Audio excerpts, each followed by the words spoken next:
이야, 터지겠네, 터지겠어. 아주 보기 좋아. 야전의 불곰이라 불리며 승승장구하던 육군 소장이 땀 흘리는 낯선 여군 장교를 향해 던진 말이었습니다. 주변의 모든 공기가 순간 얼어붙었습니다. 하지만 그가 보기 좋다며 희롱했던 바로 그 사람, 그녀가 군복으로 환복한 순간 소장은 그만 주저앉고 말았는데요. 과연 오만했던 소장에게 무슨 일이 벌어진 걸까요? 날씨가 많이 쌀쌀해졌는데 시청자 여러분들 건강 잘 챙기고 계시지요? 오늘은 어디에서 이야기를 시청하고 계신가요? 댓글로 여러분의 이야기도 들려주세요. 영상 시청하시면서 구독과 좋아요도 눌러주시면 채널 성장에 큰 힘이 됩니다. 이제 오늘의 사연 모음집 시작하겠습니다.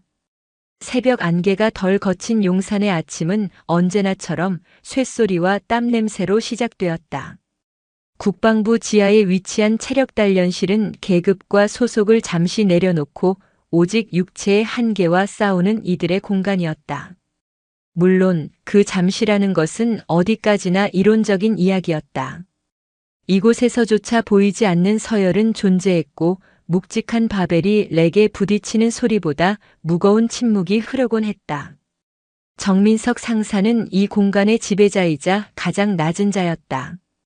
20년 넘게 군 생활을 하며 그의 눈은 사람의 계급장을 보지 않고도 그 무게를 가늠할 수 있는 경지에 이르렀다.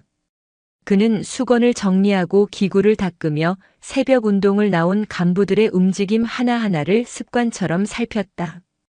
저기 벤치프레스를 하는 대령은 합참작전처 소속이고 옆에서 덤벨을 드는 중령은 얼마 전새로 부임한 군수사령부 과장이다. 정 상사의 머릿속에는 보이지 않는 조직도가 빼곡하게 들어차 있었다. 그는 이른 아침의 평온을 사랑했다. 아직 본격적인 하루가 시작되기 전 모두가 군복이라는 갑옷을 입기 전에 날 것 그대로의 모습들이 오가는 이곳은 그에게 작은 위안이었다. 그 평온을 깨고 한 여성이 안으로 들어섰다. 짙은 회색 운동복에 머리를 단정하게 묶은 중년 여성이었다. 정 상사는 처음 보는 얼굴이라고 생각했다. 하지만 그의 오랜 직감이 경고음을 울렸다. 걸음걸이부터가 달랐다. 불필요한 움직임 없이 등 근육이 꼿꼿하게 선 채로 내딛는 발걸음은 마치 잘 조준된 총알처럼 정확했다. 그녀의 시선은 체력단련실 전체를 빠르고 정확하게 훑었다. 그것은 단순히 운동할 자리를 찾는 사람의 시선이 아니었다. 전장을 살피는 지휘관의 시선에 가까웠다. 정 상사는 자신도 모르게 허리를 펴고 섰다. 여성은 가장 구석에 있는 러닝머신으로 향했다. 마치 처음부터 그 자리가 자신의 자리였다는 듯 자연스럽게 올라서서 기계를 조작했다. 곧 일정한 속도의 발소리가 들려오기 시작했다. 흐트러짐 없는 자세, 규칙적인 호흡. 그녀의 모든 움직임은 수십 년간 갈고 닦아온 무인의 그것이었다. 그녀 윤설린 중장은 땀을 흘리며 생각에 잠겨 있었다. 며칠 후 있을 대규모 연합훈련 계획을 머릿속으로 몇 번이고 반복해서 시뮬레이션했다. 그녀에게 운동은 단순한 체력 관리가 아니었다. 복잡한 생각의 실타래를 풀고 가장 중요한 핵심을 꿰뚫어 볼 수 있게 만드는 정신 수양의 과정이었다. 30년 넘는 군 생활 동안 여군이라는 꼬리표는 늘 그녀를 따라다녔다. 유리천장은 보이지 않았지만 분명히 존재했고 그녀는 그것을 실력이라는 망치로 부수며 여기까지 왔다. 합참작전본부 부본부장. 별 3개. 그 무게는 그녀의 어깨를 무겁게 짓눌렀지만 동시에 그녀를 앞으로 나아가게 하는 원동력이었다. 오늘은 본청에서 중요한 회의가 있어 평소 이용하던 합참 전용 시설이 아닌 이곳에 잠시 들른 것이었다. 낯선 공간, 낯선 사람들 속에서 오롯이 자신에게 집중할 수 있는 이 시간이 좋았다. 그녀는 러닝머신의 속도를 조금 더 높였다.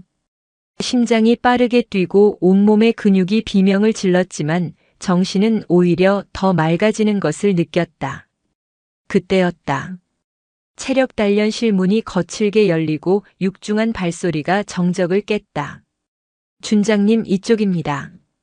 부사관의 우렁찬 목소리가 울려 퍼졌다. 운동하던 몇몇 장교들이 화들짝 놀라며 자세를 고쳐 잡았다. 정민석 상사는 미간을 찌푸렸다. 체력 단련실에서까지 저렇게 요란하게 구는 인간은 드물었다. 곧이어 짙은 향수 냄새와 함께 한 사내가 모습을 드러냈다. 박태우 준장이었다. 최근 야전 부대에서 큰 공을 세우고 합참으로 영전한 소위 말하는 잘나가는 장성이었다. 그는 자신의 건장한 체격을 과시하듯 가슴을 활짝 펴고 느릿느릿 걸어 들어왔다. 그의 얼굴에는 자신감이 넘쳐 흘렀지만 정 상사가 보기에는 오만함에 가까웠다. 그는 이곳의 모든 사람들이 자신을 주목하고 있다는 사실을 즐기는 듯 했다. 박 준장은 주변을 둘러보며 자신에게 경례하는 장교들에게 가볍게 고갯짓으로 답했다. 그러다 그의 시선이 구석에서 묵묵히 달리고 있는 윤설린에게 닿았다. 그의 입가에 비릿한 미소가 걸렸다. 그는 마치 사냥감을 발견한 포식자처럼 윤설린이 있는 러닝머신 쪽으로 천천히 걸어갔다. 정민석 상사는 불길한 예감에 사로잡혔다. 저 오만한 별 하나가 곧 이 조용한 아침의 평화를 산산조각 낼 것 같았다. 그는 마른 침을 삼키며 두 사람을 주시했다. 박태우 준장은 윤설린의 뒤쪽으로 다가가 러닝머신 손잡이를 잡고 섰다. 땀에 젖어 몸의 윤곽이 그대로 드러나는 운동복을 노골적인 시선으로 위아래로 훑쳤다. 체력 단련실의 공기가 순간 얼어붙었다. 벤치프레스를 하던 대령은 바벨을 든 채 움직임을 멈췄고 사이클을 타던 소령은 페달에서 발을 떼었다. 모두의 시선이 박 준장과 윤설린에게로 향했다. 윤설린은 그를 무시한 채 계속 정면을 응시하며 달렸다. 그녀의 호흡은 조금도 흐트러지지 않았지만 굳게 담은 입술이 그녀의 심기를 대변하고 있었다. 이야, 몸매 관리 정말 잘하시는데? 군복 터지겠어. 박 준장의 목소리가 체력 단련실 전체에 울려 퍼졌다. 그것은 칭찬이 아니었다. 명백한 조롱이자 성희롱이었다. 주변에 있던 장교들은 당혹감에 얼굴이 굳었다. 하지만 누구 하나 감히 나서서 그의 말을 제지하지 못했다. 상대는 별을 단 장군이었다. 군대라는 조직에서 계급은 법보다 위에 있었다. 정민석 상사는 더 이상 보고만 있을 수 없었다. 그는 조심스럽게 박 준장에게 다가갔다. 준장님, 여기는 본청 소속 간부들도 함께 이용하는 시설입니다. 말씀을 조금만 정 상사의 말이 채 끝나기도 전에 박 준장은 코웃음을 치며 그의 말을 잘랐다. 아, 정 상사. 뭘 그렇게 예민하게 굴어? 그냥 농담이지, 농담. 요즘 세상은 무슨 말만 하면 다들 잡아먹으려고 달려드니 원. 그는 정 상사의 어깨를 툭 치고는 다시 윤설린에게로 시선을 돌렸다. 어디 근무해요? 이 정도 몸매면 비서실 같은 데서 사랑 많이 받겠어. 안 그래? 박 준장의 두 번째 발언은 더욱 노골적이고 모욕적이었다. 그는 여군이란 당연히 전투나 작전과는 거리가 먼 보조적인 역할을 하는 존재라는 뿌리 깊은 편견을 아무렇지 않게 드러냈다. 주변 장교들의 표정은 이제 당혹감을 넘어 경악으로 변해가고 있었다. 하지만 박 준장은 아랑곳하지 않았다. 오히려 자신의 말에 아무도 반박하지 못하는 상황을 즐기는 듯했다. 그는 이것이 자신의 권위를 보여주는 방식이라고 착각하고 있었다. 그때 윤설린이 러닝머신의 속도를 서서히 줄였다. 기계가 완전히 멈추자 그녀는 천천히 내려와 옆에 걸어두었던 수건으로 목덜미에 땀을 닦았다. 그리고는 처음으로 박 준장을 향해 고개를 돌렸다. 그녀의 눈빛은 차갑게 가라앉아 있었다. 분노나 증오 같은 격한 감정은 보이지 않았다.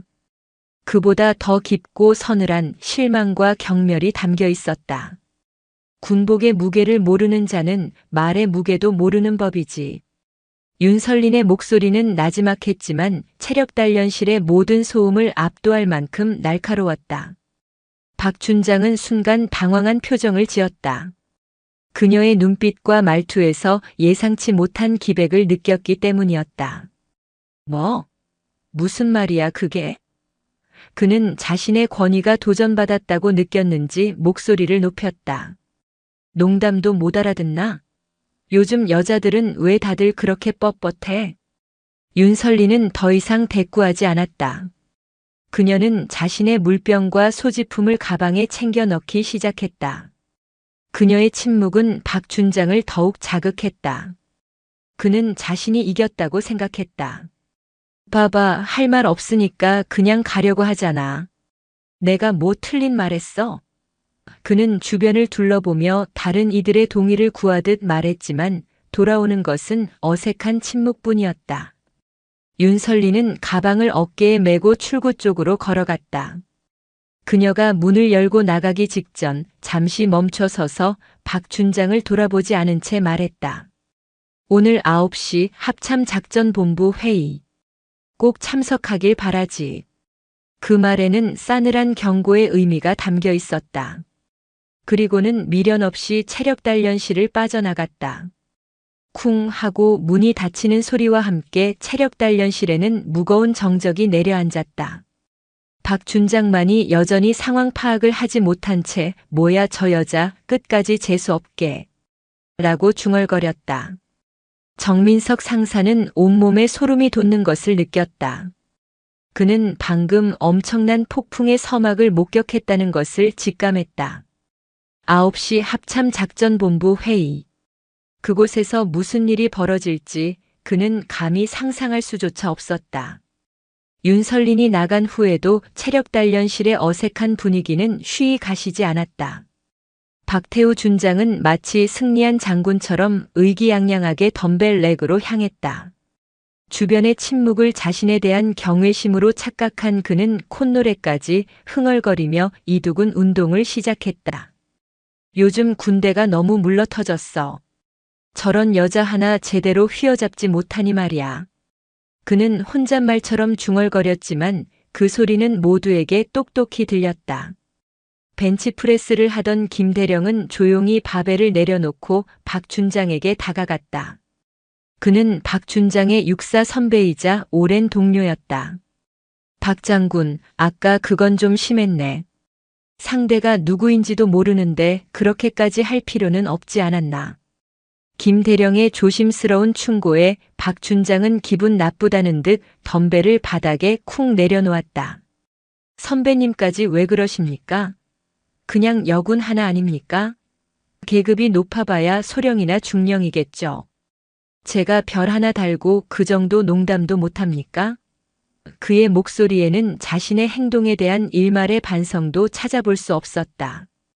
김대령은 깊은 한숨을 내쉬었다. 자네야말로 아직 상황 파악이 안 되는군. 여기는 야전 부대가 아닐세. 국방부, 특히 합참은 말 한마디, 행동 하나가 다 자네의 평가로 이어진다는 걸 잊었나? 평가라니요? 저 박태우입니다.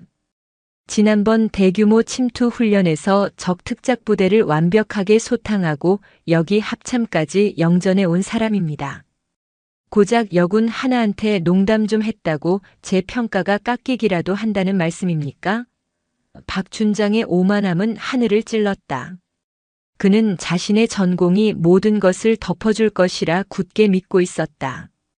김대령은 더 이상 말을 잇지 않고 고개를 저으며 자리로 돌아갔다. 저런 사람과는 말이 통하지 않는다는 것을 깨달았기 때문이었다. 그는 다만 박준장이 치르게 될 대가가 생각보다 훨씬 클 것이라는 예감이 들었다. 한편 정민석 상사의 머릿속은 복잡하게 돌아가고 있었다. 아까 그 여성이 마지막에 남긴 말. 오늘 9시 합참작전본부 회의. 그 말은 단순한 허세가 아니었다. 확신에 찬 그리고 무서운 힘이 실린 경고였다. 그는 재빨리 사무실로 돌아가 컴퓨터를 켰다.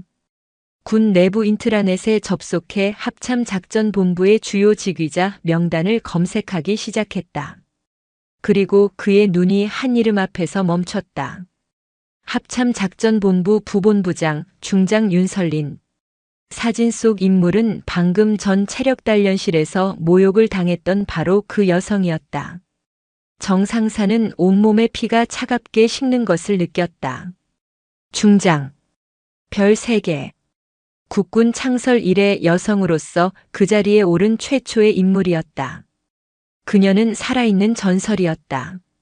그런데 박태우 준장은 그 전설의 면전에 대고 입에 담지 못할 말을 쏟아낸 것이었다. 이건 보통 일이 아니야. 정상사는 떨리는 손으로 전화기를 들었다. 체력단련실에 남아있을 김대령에게 이 사실을 알려야 했다. 하지만 수화기를 드는 순간 그는 망설였다. 자신이 이 일에 끼어드는 것이 과연 옳은 일일까? 박 준장은 이제 막 합참에 부임한 권력의 중심을 향해 달려가는 장군이었다. 반면 자신은 힘없는 부사관일 뿐이었다. 괜히 긁어 부스럼을 만드는 것은 아닐까. 하지만 그는 고개를 저었다. 옳고 그름의 문제였다. 군인으로서 부사관으로서 불의를 보고 못 본 척할 수는 없었다. 그는 결심을 굳히고 김대령의 사무실 번호를 눌렀다. 그때 샤워를 마치고 나온 박 준장이 의기양양하게 정 상사에게 말을 걸었다. 정 상사, 아까 그 여자 말이야. 혹시 소속 알아냈어? 내가 나중에 커피라도 한 잔 사주면서 사과해야지. 하.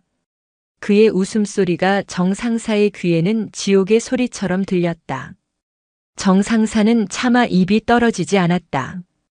그저 창백하게 굳은 얼굴로 박 준장을 바라볼 뿐이었다. 시계는 어느덧 8시 30분을 가리키고 있었다. 폭풍이 몰려오기까지 이제 30분밖에 남지 않았다. 윤설리는 자신의 집무실로 돌아와 샤워를 마친 뒤 각 잡힌 정복으로 갈아입었다. 어깨에 달린 3개의 별이 아침 햇살을 받아 서늘하게 빛났다. 그녀는 거울 앞에 서서 자신의 모습을 비춰보았다. 숱한 밤을 새우며 작전 지도를 들여다보던 젊은 날의 대위, 남군들의 텃세와 편견 속에서 묵묵히 자신의 길을 걸었던 소령, 그리고 마침내 장군이 되어 부대를 지휘하던 순간까지 30년의 세월이 주마등처럼 스쳐 지나갔다. 군인이 되겠다고 결심했던 순간부터 그녀의 삶은 투쟁의 연속이었다.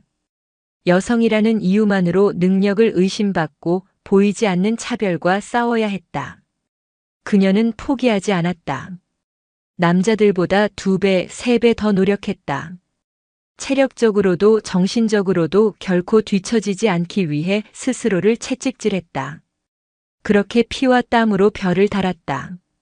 오늘 아침 체력단련실에서 겪은 일은 그녀에게는 새삼스러운 일이 아니었다. 계급이 낮았을 때는 더 심한 말도 수없이 들었다. 하지만 별을 3개나 단 지금, 그것도 국군의 심장부인 국방부 청사 안에서 그런 말을 듣게 될 줄은 몰랐다. 분노보다 먼저 찾아온 감정은 깊은 실망감과 자괴감이었다. 내가 이룬 모든 것들이 고작 저런 편견 하나 넘어서지 못했단 말인가. 아직도 우리 군에는 저런 구시대적인 사고방식을 가진 자들이 별을 달고 지휘관 행세를 하고 있단 말인가. 그녀는 책상 위에 놓인 박태우 준장의 인사기록 카드를 집어들었다. 화려한 경력이었다. 야전에서 잔뼈가 굵었고 여러 차례 큰 공을 세워 동기들보다 승진도 빨랐다. 능력 있는 군인인 것은 분명해 보였다. 하지만 그 능력이라는 것이 과연 전부일까? 부하를 인격적으로 존중하지 못하고 시대의 변화를 읽지 못하는 지휘관은 결국 조직을 병들게 하는 암적인 존재일 뿐이다. 그녀는 비서관을 불렀다. 오늘 9시 회의 참석자 명단 최종 확인하고 회의실 전방 스크린에 박태우 준장의 양력을 추가로 띄워주게. 특히 최근 공적 사항을 강조해서. 비서관은 의아한 표정을 지었지만 군말 없이 명령에 따랐다. 윤설리는 창밖을 내다보았다. 멀리 남산 타워가 보였다. 저 도시의 불빛 아래 평화롭게 살아가는 국민들을 지키기 위해 군복을 입었다. 군복의 무게는 책임의 무게였다. 국민의 생명과 재산을 지켜야 할 무거운 책임. 그 책임을 망각한 채 자신의 계급을 완장처럼 여기고 부하들을 함부로 대하는 자는 군복을 입을 자격이 없다. 그녀는 박태우 개인에게 복수하려는 것이 아니었다. 이번 기회에 군 내부에 아직도 만연한 잘못된 문화를 뿌리 뽑고 진정한 군인의 품격이 무엇인지 모두에게 똑똑히 보여주어야겠다고 다짐했다. 그녀의 눈빛이 차갑고 단단하게 빛났다. 잠시 후 그녀는 회의 자료를 들고 집무실을 나섰다. 그녀의 발걸음에는 조금의 망설임도 없었다. 곧 벌어질 거대한 폭풍의 중심을 향해 그녀는 묵묵히 걸어갔다. 박태우 준장은 샤워를 마치고 갓 다림질한 정복을 입으며 콧노래를 불렀다. 아침에 있었던 불쾌한 일은 이미 잊은 지 오래였다. 그는 오히려 자신의 재치 있는 농담에 제대로 받아치지도 못하고 도망치듯 나가버린 여자를 생각하며 득이양양한 미소를 지었다. 별것도 아닌 게 까불기는. 그는 넥타이를 매며 거울 속 자신을 만족스럽게 바라보았다. 야전에서 구릿빛으로 그을린 피부, 다부진 체격, 그리고 어깨에서 빛나는 별. 이것이 바로 그가 수십 년간 군 생활을 하며 얻어낸 결과물이었다. 그는 스스로가 자랑스러웠다. 박태우에게 군대는 힘의 논리가 지배하는 세계였다. 강한 자가 살아남고 약한 자는 도태되는 정글. 그는 그 정글에서 승리해왔고 자신의 방식이 옳다고 굳게 믿었다. 여군이나 행정병과 같은 비전투 인력들은 그에게 있어 군대의 본질을 흐리는 존재일 뿐이었다. 준장님, 오늘 새로 부임하시는 부본부장님, 여군 출신이라고 들었습니다. 부관이 조심스럽게 말을 건넸다. 박태우는 피식 웃었다. 알아. 윤설린 중장이라던가. 여자도 별 3개를 다는 세상이 왔구만. 시대가 좋아졌어. 아마 서류 작업이나 잘하는 행정 전문가겠지. 전투의 전자도 모를걸? 그의 말투에는 노골적인 무시와 편견이 가득했다. 그래도 대단하지 않습니까? 여성으로서 그 자리까지 오르셨다는 게 부관이 말을 흐리자 박태우는 정색을 하며 말했다. 뭐가 대단해? 여군이라고 봐주고 배려해주고 그렇게 온실 속 화초처럼 커서 별단 게 무슨 의미가 있어? 진짜 군인은 나처럼 야전에서 피와 땀을 흘리며 싸워본 사람이야. 회의실에 앉아서 펜대나 굴리는 사람들은 군인이 아니라 공무원이지. 그는 자신의 가치관에 대한 확신으로 가득 차 있었다. 사무실을 나선 그는 합참작전본부 회의실로 향했다. 복도에서 마주치는 장교들이 깍듯하게 경례를 해왔다. 그는 고개를 까딱이며 그들의 경례를 받았다. 이 권력의 느낌이 좋았다. 회의실 앞에는 먼저 도착한 여러 장교들이 담소를 나누고 있었다. 아침에 체력단련실에 있었던 김 대령도 보였다. 김 대령은 박태우를 보자 복잡한 표정을 지었지만 박태우는 애써 그를 무시하고 다른 장교들과 인사를 나눴다. 오늘 새로 오시는 분 아주 깐깐한 분이라던데. 긴장해야겠습니다. 한 중령의 말에 박태우는 자신만만하게 대답했다. 걱정 마. 내가 누군가. 야전에서 산전수전 다 겪은 박태우야. 아무리 깐깐한 양반이라도 실전 경험으로 무장한 나한테는 함부로 못할걸. 그는 마치 자신이 오늘 회의의 주인공이라도 되는 것처럼 행동했다. 아침에 마주쳤던 그 여자의 마지막 말이 문득 떠올랐지만 그는 대수롭지 않게 넘겨버렸다. 비서실 직원이나 회의 진행 요원이겠거니 생각했다. 그는 곧 자신에게 닥쳐올 운명의 폭풍을 전혀 예상하지 못한 채 당당한 걸음으로 회의실 안으로 들어섰다. 회의실의 차가운 공기가 그의 오만한 얼굴을 감쌌다. 오전 9시 정각. 합참작전본부 회의실은 숨막히는 긴장감으로 가득했다. 대형 스크린에는 회의 안건과 함께 박태우 준장의 화려한 공적이 담긴 양력이 띄워져 있었다. 박태우는 자신의 양력을 보며 만족스러운 미소를 지었다. 자신의 존재감을 확실하게 각인시키는 좋은 시작이라고 생각했다.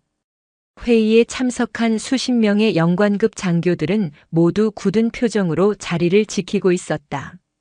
그때 회의실 문이 열리고 보좌관의 우렁찬 목소리가 울려 퍼졌다. 차렷!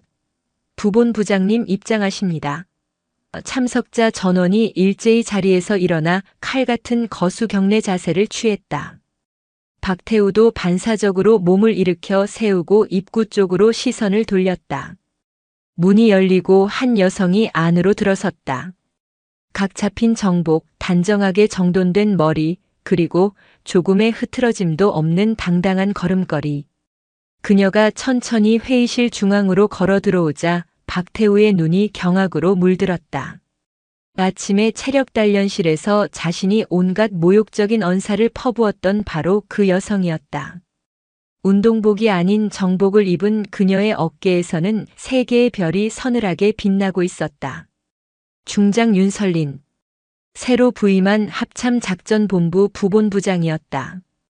박태우의 머릿속이 하얗게 비어버렸다. 온몸의 피가 발끝으로 쏠리는 듯한 아찔한 현기증이 일었다. 아침에 자신이 내뱉었던 말들이 귀에서 환청처럼 울려 퍼졌다. 군복 터지겠어. 비서실 같은 데서 사랑 많이 받겠어. 요즘 여자들은 왜 다들 그렇게 뻣뻣해? 다리가 후들거려 서 있기조차 힘들었다. 식은땀이 등줄기를 타고 흘러내렸다. 윤설리는 회의실 단상에 올라 참석자들을 천천히 둘러보았다. 그녀의 시선이 잠시 박태우에게 머물렀다. 그 짧은 순간 박태우는 마치 발가벗겨진 채 광장 한가운데 서 있는 듯한 끔찍한 수치심을 느꼈다.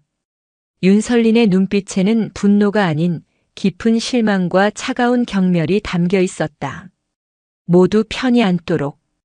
그녀의 나지막하지만 힘있는 목소리에 모두가 자리에 앉았다. 박태우는 거의 의자에 주저앉다시피 했다.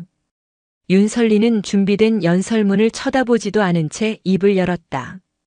오늘부터 여러분과 함께 대한민국 안보의 최전선을 책임지게 된 합참작전본부 부본부장 중장 윤설린이다. 그녀의 목소리는 회의실 전체를 압도했다. 나는 오늘 이 자리에서 회의 안건을 논의하기에 앞서 우리가 입고 있는 이 군복의 의미에 대해 먼저 이야기하고 싶다. 회의실의 공기가 더욱 무겁게 가라앉았다. 모두가 숨을 죽이고 그녀의 다음 말을 기다렸다. 이 군복의 무게는 계급의 높고 낮음, 성별의 다름으로 결코 달라지지 않는다. 이등병의 군복이든 대장의 군복이든 그 안에는 조국을 수호하겠다는 똑같은 무게의 책임과 사명이 담겨 있어야 한다. 그녀의 시선이 다시 박태우를 향했다. 하지만 오늘 아침 나는 우리 군의 일부 지휘관이 그 무게를 망각하고 있다는 사실을 매우 유감스럽게 확인했다. 박태우는 고개를 들 수 없었다. 당장이라도 이 자리에서 사라져버리고 싶었다. 어떤 이는 계급을 완장처럼 여기고 부하의 인격을 아무렇지 않게 모독한다. 심지어 동료 군인을 성적인 대상으로 취급하며 희롱하기도 한다. 윤설린의 말은 한마디 한마디가 비수가 되어 박태우의 심장에 박혔다. 체력단련실에서 나에게 군복이 터지겠다고 말했던 그 지휘관. 지금 이 자리에 있는 것으로 아는데 스스로 일어서서 모든 동료 앞에서 자신의 어리석음을 고백할 용기는 있는가? 회의실에 완벽한 정적이 흘렀다. 모든 시선이 사색이 된 채 앉아있는 박태우에게로 쏠렸다. 그의 군 생활, 아니 인생 전체가 끝장나는 순간이었다. 시간이 멈춘 듯 했다. 회의실의 모든 공기가 박태우 한 사람에게로 집중되었다. 그의 등 뒤로 수십 개의 눈동자가 비수처럼 날아와 박혔다. 그는 숨을 쉴 수 없었다. 귀에서는 이명이 윙윙거렸고 눈앞이 아찔하게 흔들렸다. 윤설린 중장은 단상 위에서 그를 조용히 내려다보고 있었다. 그녀의 눈빛은 그에게 선택을 강요하고 있었다. 여기서 비겁하게 침묵으로 버틸 것인가 아니면 사내답게 자신의 잘못을 인정하고 일어설 것인가. 박태우의 머릿속에서 수만 가지 생각이 충돌했다. 여기서 무너지면 끝이다. 30년 가까이 쌓아 올린 모든 것이 한순간에 물거품이 된다. 하지만 이대로 앉아 있는다고 해서 무엇이 달라질까? 이미 모두가 범인이 자신이라는 것을 알고 있다. 침묵은 비겁한 변명일 뿐 오히려 더 큰 경멸을 살 뿐이다. 그는 떨리는 다리에 힘을 주었다. 삐걱거리는 의자 소리가 회의실 전체에 소름 끼치게 울려 퍼졌다. 박태우가 자리에서 천천히 일어섰다. 그의 얼굴은 핏기 하나 없이 창백했다. 중장님. 목소리가 심하게 갈라져 나왔다. 그는 마른 침을 삼키고 다시 입을 열었다. 오늘 아침 체력 단련실에서 중장님께 입에 담지 못할 망언을 한 사람은 바로 접니다. 그의 고백에 회의실은 술렁였다. 몇몇 장교들은 믿을 수 없다는 듯한 표정으로 그를 쳐다봤다. 저의 어리석고 무지한 언행으로 인해 중장님께 깊은 모욕감을 드린 점, 이 자리를 빌려 진심으로 사죄드립니다. 박태우는 허리를 깊이 숙였다. 그의 어깨에 달린 별이 힘없이 아래로 늘어졌다. 평생 누군가에게 고개를 숙여본 적이 거의 없었던 그였다. 하지만 지금 이 순간의 굴욕은 그 어떤 전투에서의 패배보다도 뼈아팠다.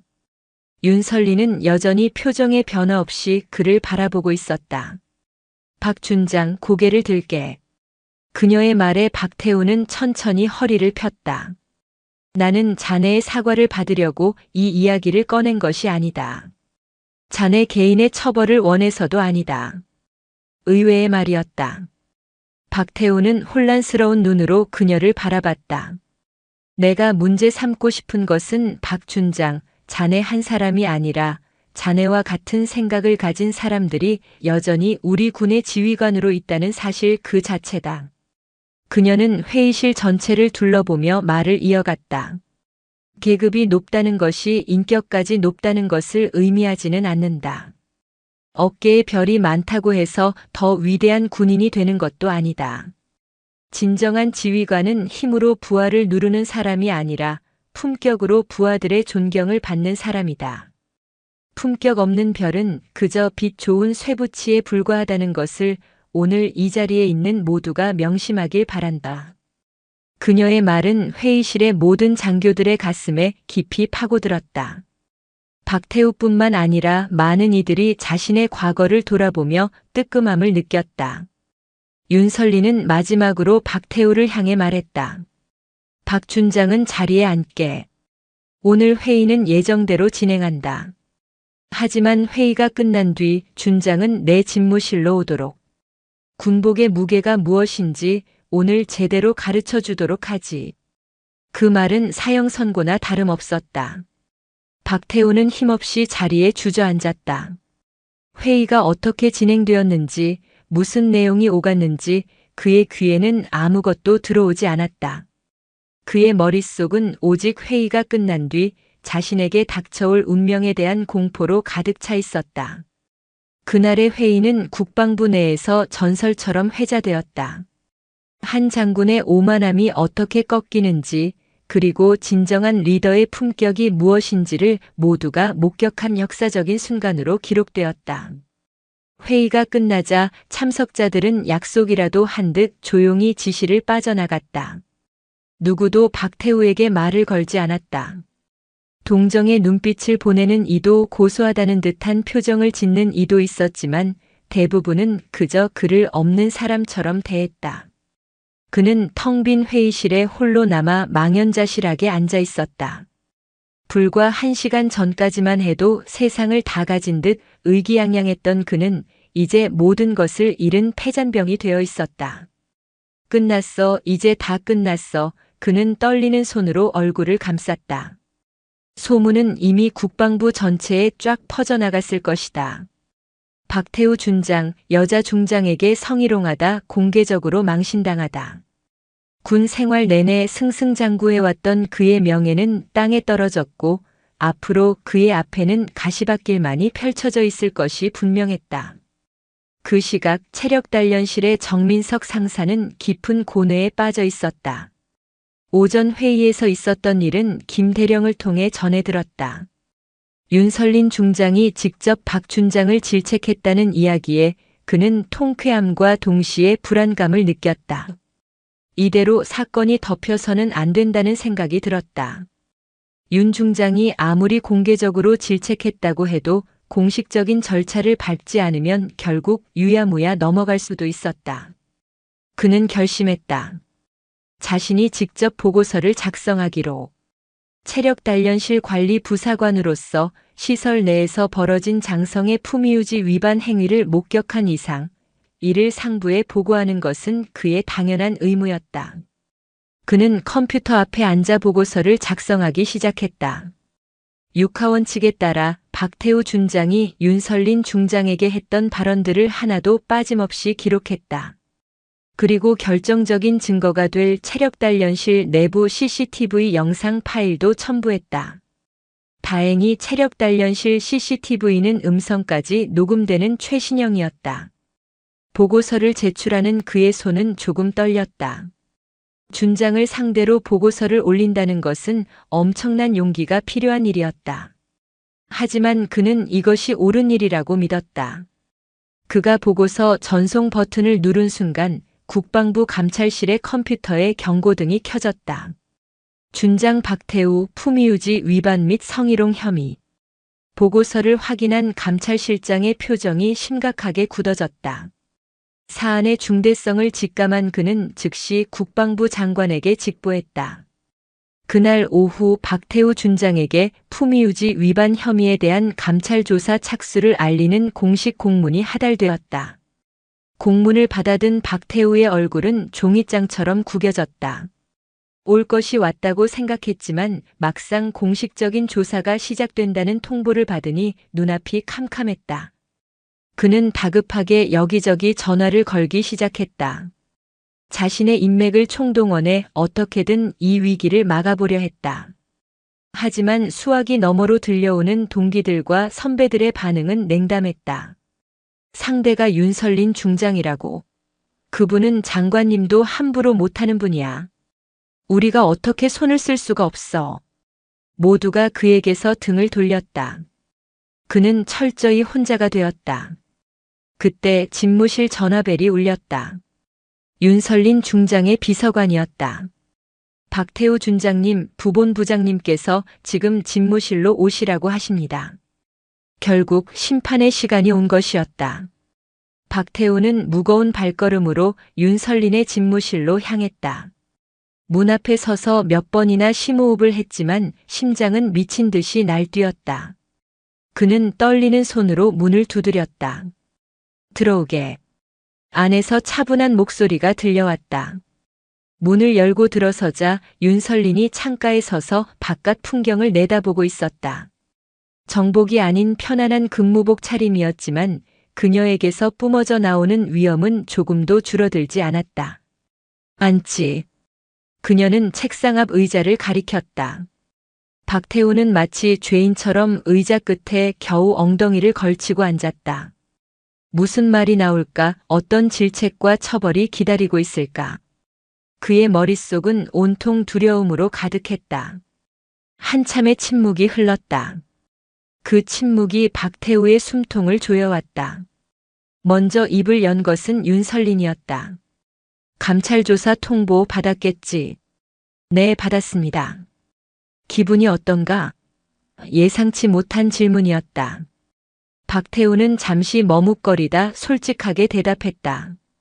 두렵습니다. 그리고 후회스럽습니다. 무엇이 후회되나? 내게 그런 말을 한 건? 아니면 그게 들통나서 지금 이 지경이 된 건? 그녀의 질문은 그의 폐부를 꿰뚫는 것처럼 날카로웠다. 둘 다입니다. 하지만 진심으로 제가 군인으로서의 품격을 잃었다는 사실이 가장 후회됩니다.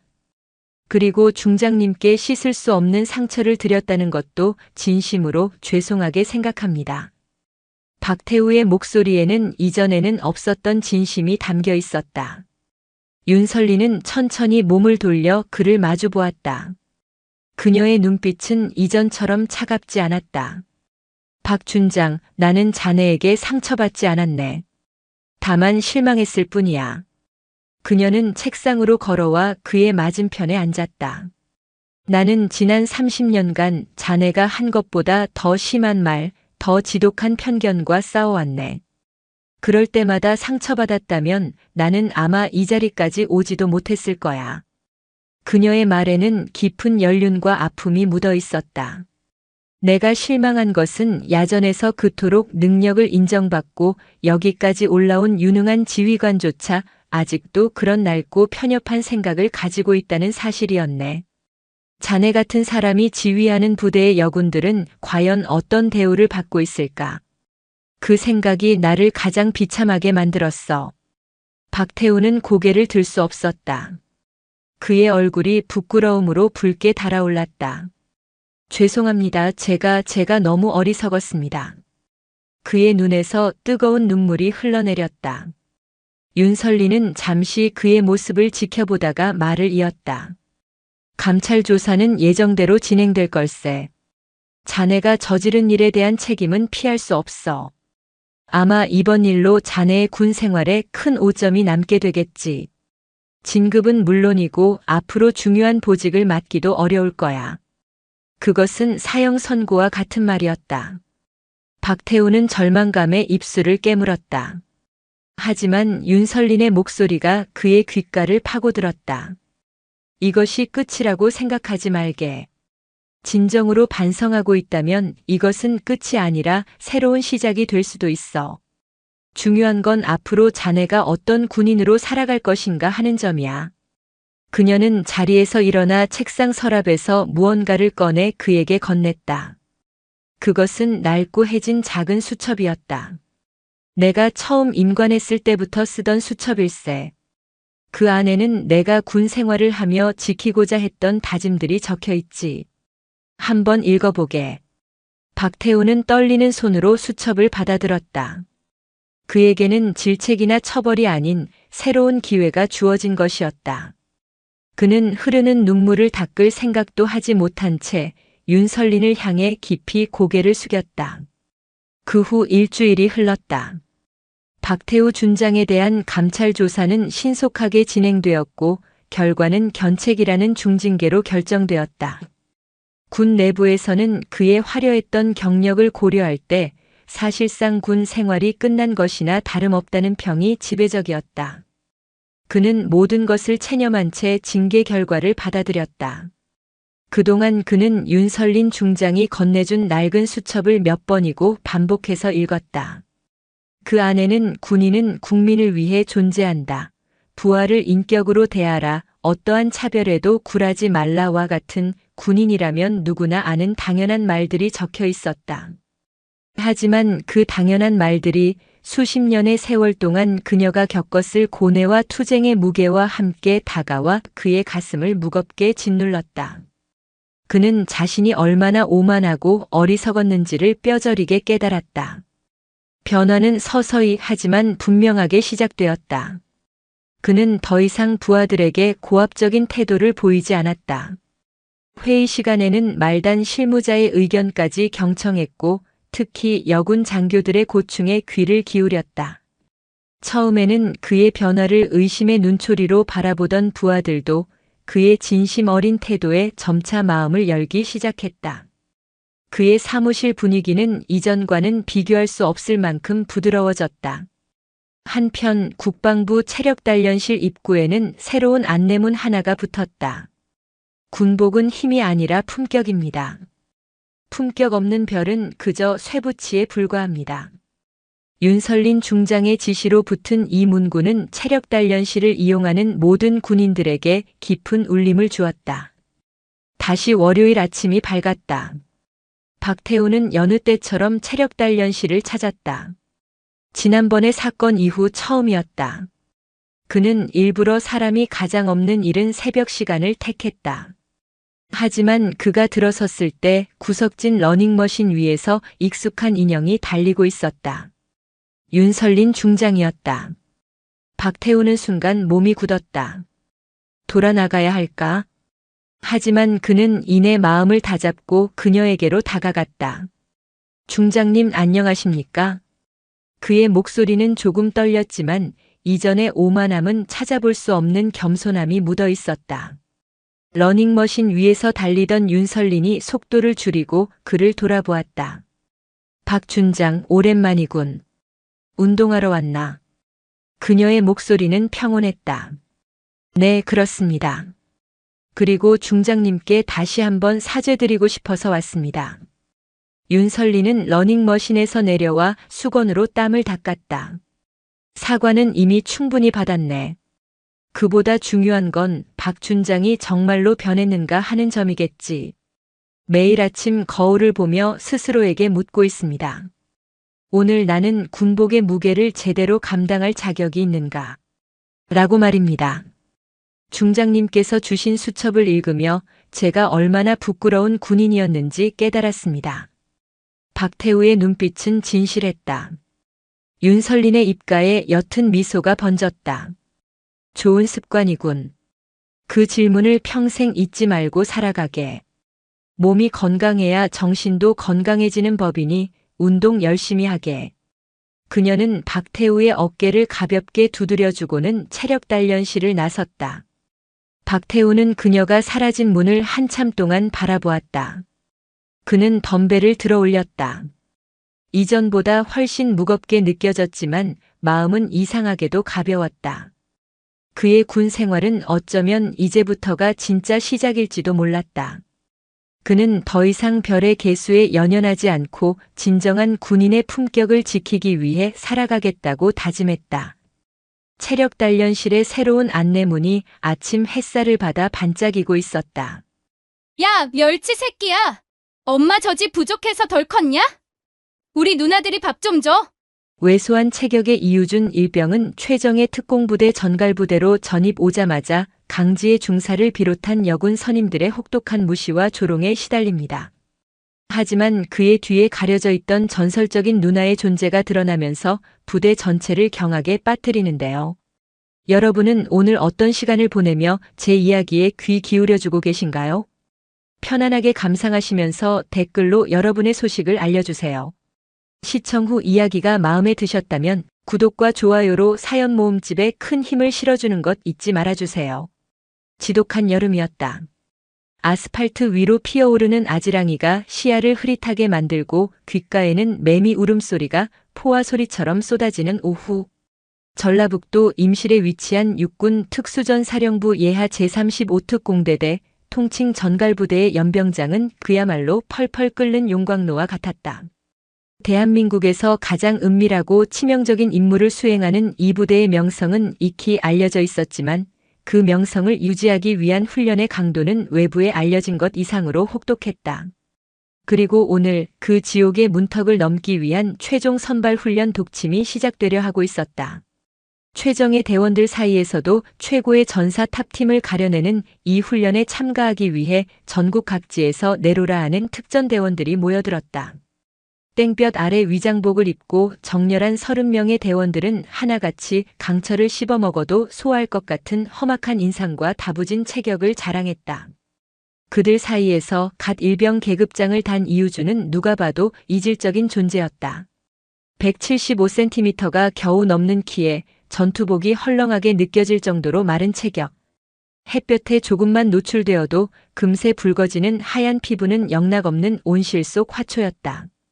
그가 어떻게 특전사에 지원하고 심지어 이 혹독한 독침 훈련의 선발 명단에 이름을 올렸는지는 모두의 의문이었다. 야, 최민아. 저거 뭐냐?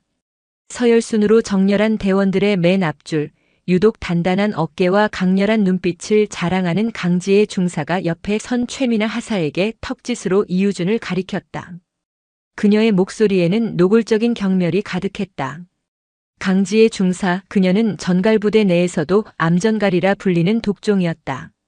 웬만한 남자 대원들은 명함도 못 내밀 근력과 전투기술, 그리고 무엇보다 타협을 모르는 잔혹한 성정으로 부대 내에서 그녀의 이름은 공포의 동의어였다. 최민아 하사는 강 중사의 충실한 그림자였다. 교활한 눈빛과 얄미운 입술을 가진 그녀는 강 중사의 말에 즉각 맞장구를 쳤다. 그러게 말입니다. 저런 멸치 새끼도 특전사에 다 들어오고 보급계에 있다가 서류 잘못 넣어서 끌려온 거 아닙니까? 멸치? 멸치한테 미안한 소리 하지 마라. 저건 멸치도 아니고 그냥 실치 새끼지. 야, 어이. 거기 너 실치. 강지의 중사가 대놓고 이유준을 향해 소리쳤다. 모든 대원들의 시선이 이유준에게로 쏠렸다. 일부는 흥미로운 구경거리가 생겼다는 듯 낄낄거렸고 일부는 귀찮은 일에 엮이기 싫다는 듯 외면했다. 이유준은 그저 묵묵히 고개를 돌려 강 중사를 바라보았다. 그의 눈에는 어떤 감정도 담겨 있지 않았다. 그 무표정한 반응이 강지혜의 심기를 더욱 거슬렀다. 새끼가 눈깔에 힘은 있네. 너 밥은 제대로 처먹고 다니냐? 내 엄마가 너 군대 보낼 때 저지라도 한 번 더 물려서 보냈어야 하는 거 아니야? 대답 안 해? 이등병도 아니고 일병 나부랭이가 벌써부터 군기가 빠져가지고 너 같은 새끼가 총은 들 수 있고 군장은 메고 걷기는 하냐? 모욕적인 언사가 쉴 새 없이 쏟아졌다. 주변에서는 크크거리는 웃음소리가 터져나왔다. 특히 강지혜와 최미나를 위시한 몇몇 여군 부사관들의 조롱은 더욱 거셌다. 그들은 이 부대에서 살아남기 위해 남자들보다 2배, 3배는 더 독해져야 했고 그 도끼는 종종 자신들보다 약해 보이는 존재를 향한 잔인한 공격성으로 표출되곤 했다. 이유준은 입술을 굳게 다문 채 미동도 하지 않았다. 그의 뇌리에는 아주 오래전 누군가가 해주었던 말이 맴돌고 있었다. 유준아, 진짜 강한 놈은 감정을 드러내지 않아. 분노는 시야를 흐리고 감정은 격발을 흔든다. 내 몸이 아니라 내 정신이 강철이 되어야 해. 저들이 너를 뭐라고 부르든 어떻게 평가하든 신경 쓰지 마. 너는 그냥 내가 해야 할 일만 하면 돼. 결과가 모든 것을 증명할 거다. 그 목소리의 주인공을 떠올리자 이유준의 마음속에서 들끓던 미세한 파문이 잔잔하게 가라앉았다. 그는 다시 정면을 응시했다. 마치 강지혜의 목소리는 한여름의 매미 소음처럼 그에게 아무런 의미도 주지 못하는 배경 소음일 뿐이라는 듯이. 그때 훈련 통제관인 김수연 대위가 연병장 단상 위로 올라섰다. 냉철한 인상과 날카로운 눈빛을 가진 그녀는 부대 내에서 얼음 마녀라 불리는 인물이었다. 그녀는 참가 대원들을 한번 쓱 훑어보더니 이유준에게 잠시 시선을 멈췄다. 그녀의 눈에도 의구심이 스쳐 지나갔지만 이내 감정을 지우고 입을 열었다. 지금부터 제35특 공대대 탑팀 선발훈련 독침을 시작한다. 총 3주간 진행될 이 훈련에서 여러분의 체력, 전투기술, 정신력, 그리고 전후회까지 모든 것을 평가할 것이다. 여기서 살아남는 자만이 전갈의 독침을 가질 자격이 있다. 한 명이라도 낙오하면 전원 탈락이라는 사실 명심하도록. 첫 번째 훈련은 지금 즉시 시작한다. 김수연 대위가 손가락으로 연병장 뒤편의 험준한 산악 지형을 가리켰다. 40kg 완전 군장으로 20km 산악 급속 행군. 목표 시간은 3시간. 지금 즉시 각자 군장 착용하고 출발선에 정렬한다. 실시. 명령이 떨어지자마자 대원들은 일사불란하게 움직여 미리 준비된 자신의 군장을 짊어졌다.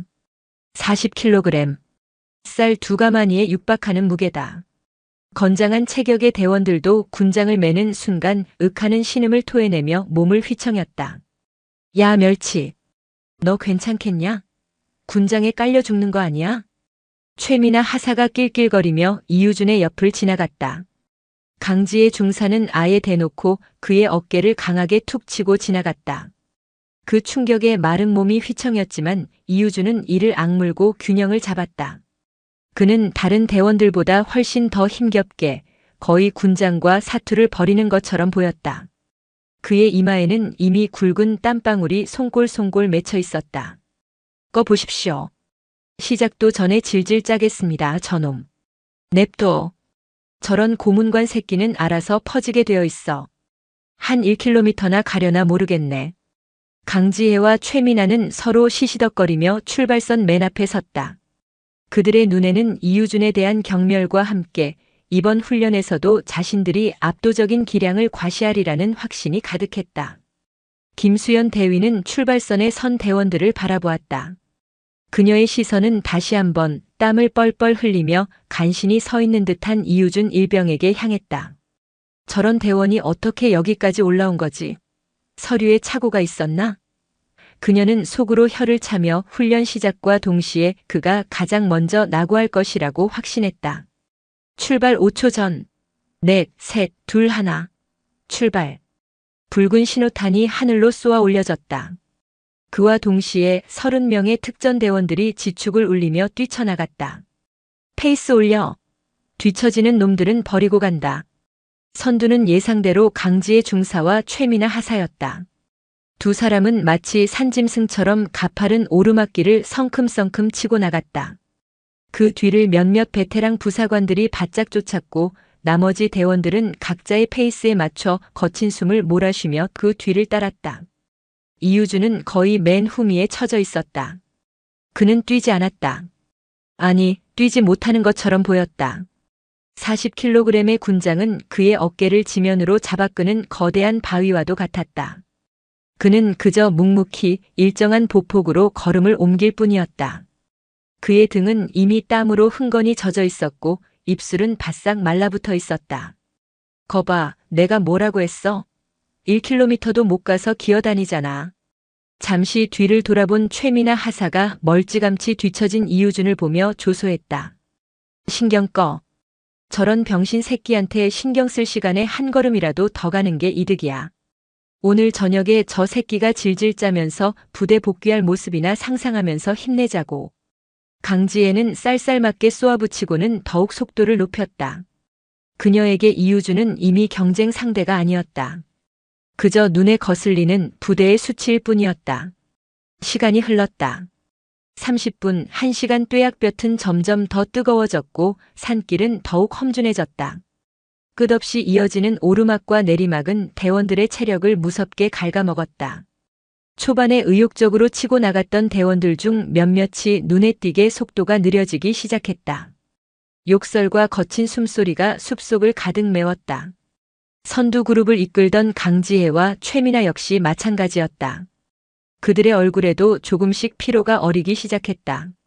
강철 같던 그들의 허벅지도 이제는 조금씩 비명을 질러댔다. 젠장, 오늘따라 왜 이렇게 힘든 거야? 최미나 하사가 땀을 뻘뻘 흘리며 투덜거렸다. 엄살 부리지 마. 반환점도 아직 안 돌았어. 정신 똑바로 차려. 강지혜가 쏘아붙였지만 그녀 역시 호흡이 평소보다 거칠다는 것을 느끼고 있었다. 바로 그때였다. 그들 뒤에서 아주 조용하고 규칙적인 발소리가 들려왔다. 처음에는 그냥 다른 대원의 발소리겠거니 했다. 하지만 그 소리는 점점 더 가까워졌다. 마치 유령처럼 소리 없이 다가와 어느새 그들의 등 뒤에 바짝 붙어 있었다. 강지혜와 최미나는 섬뜩한 기분에 무심코 뒤를 돌아보았다. 그리고 그들은 자신의 눈을 의심해야만 했다. 이유준이었다. 땀으로 흠뻑 젖어 있기는 했지만 그의 표정은 출발할 때와 조금도 달라지지 않은 채였다. 흐트러짐 없는 자세, 일정한 호흡, 그리고 무엇보다도 그의 눈빛은 흔들림 없이 오직 전방만을 향하고 있었다. 그는 마치 40kg의 군장을 맨 것이 아니라 가벼운 책가방을 맨 사람처럼 너무나도 평온하게 그리고 꾸준하게 걸어오고 있었다. 뭐야, 저 새끼? 최미나의 목소리가 당혹감으로 떨렸다.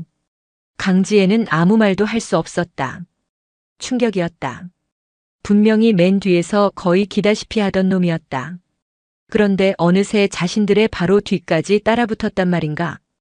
이유준은 그들을 신경 쓰지 않았다. 그는 두 사람의 옆을 지나쳐 앞으로 나아갔다. 그가 스쳐 지나가는 순간 강지혜는 그의 얼굴을 똑똑히 보았다.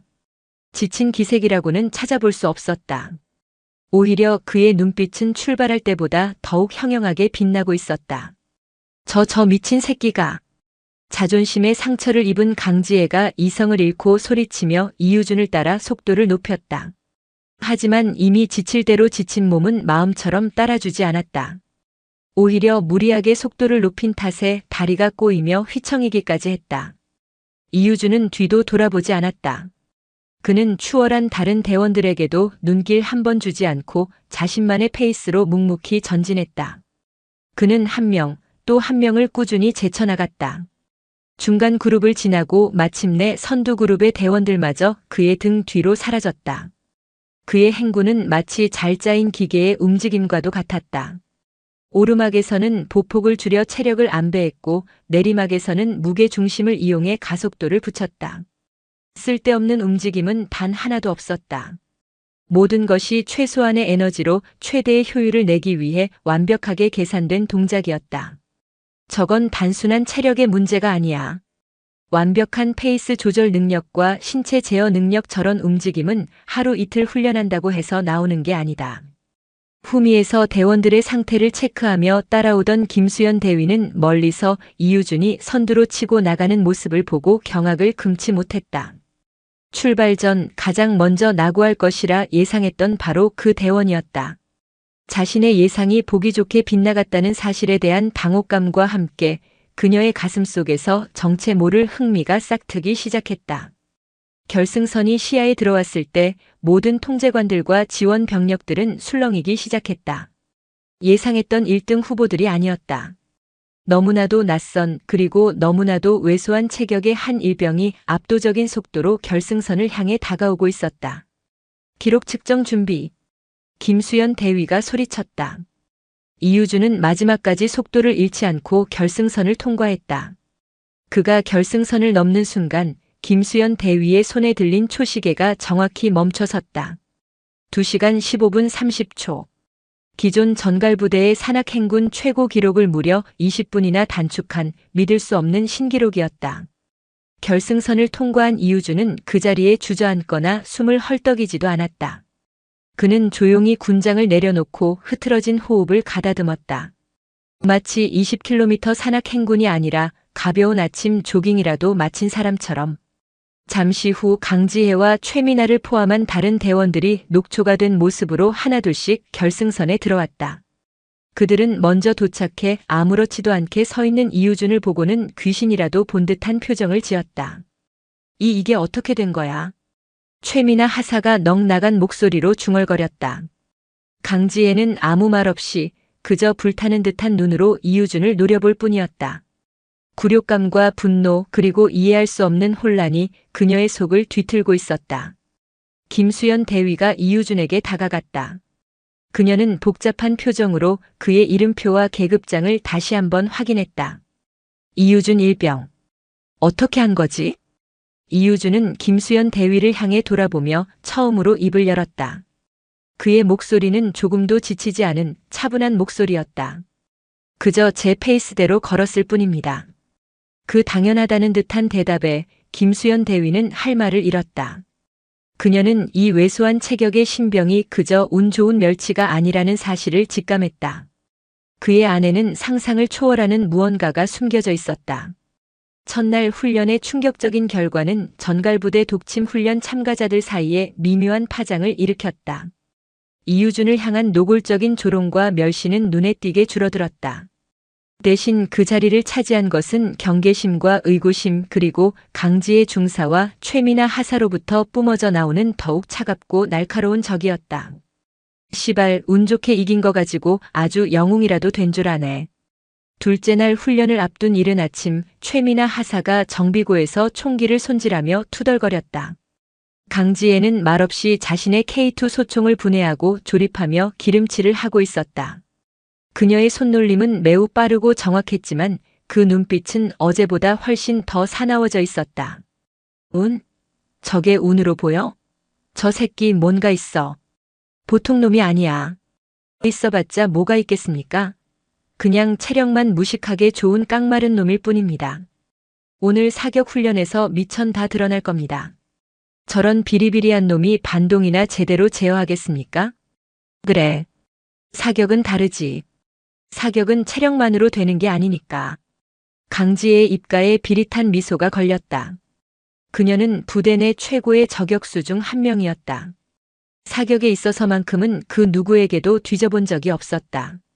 그녀는 오늘 이유준의 허상을 철저하게 박살내버릴 작정이었다. 둘째 날 훈련은 스트레스 상황화 전투 사격이었다. 2km 전력 질주 후 외나무다리, 타이어 벽 등 각종 장애물 코스를 통과한 직후 극도로 불안정한 호흡과 맥박 상태에서 50m, 100m, 200m에 위치한 표적들을 정확히 명중시켜야 하는 고난도 훈련이었다. 이 훈련은 단순히 사격 실력뿐만 아니라 극한의 상황에서도 침착함을 유지하는 강인한 정신력을 요구했다. 오늘은 내가 저 멸치 새끼 멘탈을 아주 가루로 만들어주지. 출발선에 선 강지혜가 이유준을 흘깃보며 혼잣말을 했다. 훈련이 시작되자 강지혜는 어제의 굴욕을 만회하려는 듯 무서운 기세로 치고 나갔다. 이유준 역시 이번에는 뒤처지지 않고 중간 그룹에서 꾸준한 페이스로 그녀의 뒤를 따랐다. 사격장에 도착했을 때 모든 대원들은 이미 온몸이 땀으로 흠뻑 젖고 숨을 제대로 쉬기 힘들 정도였다. 각 사수 사격 준비. 통제관의 명령에 따라 대원들이 각자의 사로에 엎드렸다. 강지혜는 일부러 이유준의 바로 옆 사로에 자리를 잡았다. 그녀는 총을 거치하며 이유준을 향해 비웃음을 날렸다. 야 멸치. 총알이 앞으로 나가긴 하냐? 반동 때문에 내 어깨뼈가 먼저 박살날 것 같은데. 이유준은 대꾸하지 않았다. 그는 엎드린 자세로 K2 소총의 가늠쇠와 가늠자를 응시하며 조용히 호흡을 골랐다. 그의 심장은 미친 듯이 뛰고 있었지만 그의 눈빛은 얼음처럼 차가웠다. 그런데 바로 그때 강지혜가 아무도 눈치채지 못할 만큼 교묘하게 움직였다. 그녀는 자신의 총을 점검하는 척하며 몸을 살짝 비틀어 이유준의 소총에 장착된 광학 조준경의 0점 조절 나사를 미세하게 돌려놓았다. 아주 약간의 차이지만 이 정도로도 100m 밖의 표적은 완전히 빗나가게 만들 수 있었다. 완벽한 범죄였다. 사격 개시. 명령이 떨어지자마자 사격장은 총성으로 가득 찼다. 강지혜는 능숙하게 탕, 탕, 탕. 3발을 발사했다. 50m, 100m, 200m 표적의 정중앙에 정확히 3개의 구멍이 뚫렸다. 역시 부대 최고의 명사수다운 실력이었다. 그녀는 의기양양하게 고개를 돌려 이유준을 쳐다보았다. 그가 당황하며 표적지를 벗어난 탄착군을 확인하고 허둥댈 모습을 기대했다. 하지만 이유준은 쏘지 않고 있었다. 그는 조준경을 통해 표적을 바라보다가 미간을 살짝 찌푸렸다. 그리고는 아주 잠깐의 망설임도 없이 조준경 위로 고개를 들어 기계식 조준기로 견착 자세를 고쳤다. 뭐야? 눈치챘다고? 말도 안 돼. 저 정도 미세한 차이를 어떻게 해? 강지혜의 동공이 흔들렸다. 바로 그 순간 이유준의 어깨가 부드럽게 떨렸다. 탕! 맑고 예리한 총성이 울려 퍼졌다. 50m 표적의 정중앙 검은 원의 한가운데에 정확히 총알이 박혔다. 탕! 탕! 이어진 2발의 총성. 100m와 200m 표적 역시 마찬가지였다.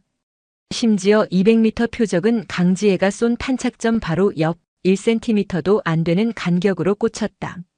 모든 것이 순식간에 일어났다. 사격장에는 잠시 정적이 흘렀다. 통제관들과 다른 대원들은 믿을 수 없다는 표정으로 이유준의 표적지를 바라보았다. 극도로 지친 상태에서 그것도 기계식 조준기만으로 저런 완벽한 사격을 해냈다는 것은 상식적으로 불가능했다. 마지막 인질 구출 표적 사격. 통제관의 외침이 정적을 깼다. 사격장의 가장 먼 곳에 새로운 표적이 올라왔다. 인질의 머리 뒤에 숨어 총을 겨누고 있는 테러범의 형상이었다. 테러범의 미간, 즉 급소 부분만 아주 작게 노출되어 있었고 조금이라도 빗나가면 인질이 맞게 되는 최악의 상황을 가정한 표적이었다. 강지혜의 얼굴이 굳어졌다. 이 사격만큼은 자신도 성공을 장담할 수 없는 고난도였다. 그녀는 침을 삼키고 신중하게 조준했다.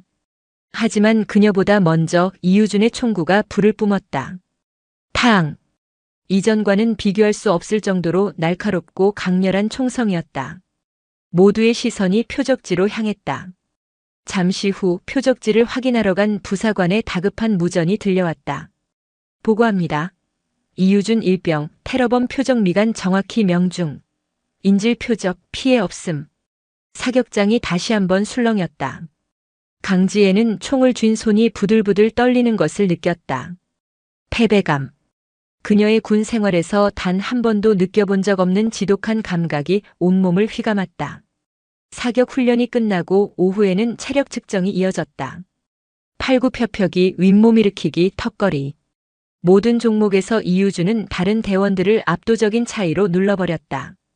특히 턱걸이에서는 지친 기색 하나 없이 50개를 가뿐히 넘겨 지켜보던 모두를 질리게 만들었다.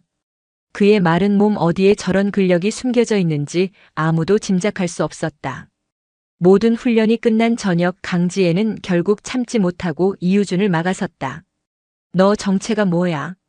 그녀의 목소리는 분노로 가늘게 떨리고 있었다. 그냥 훈련병일 뿐입니다.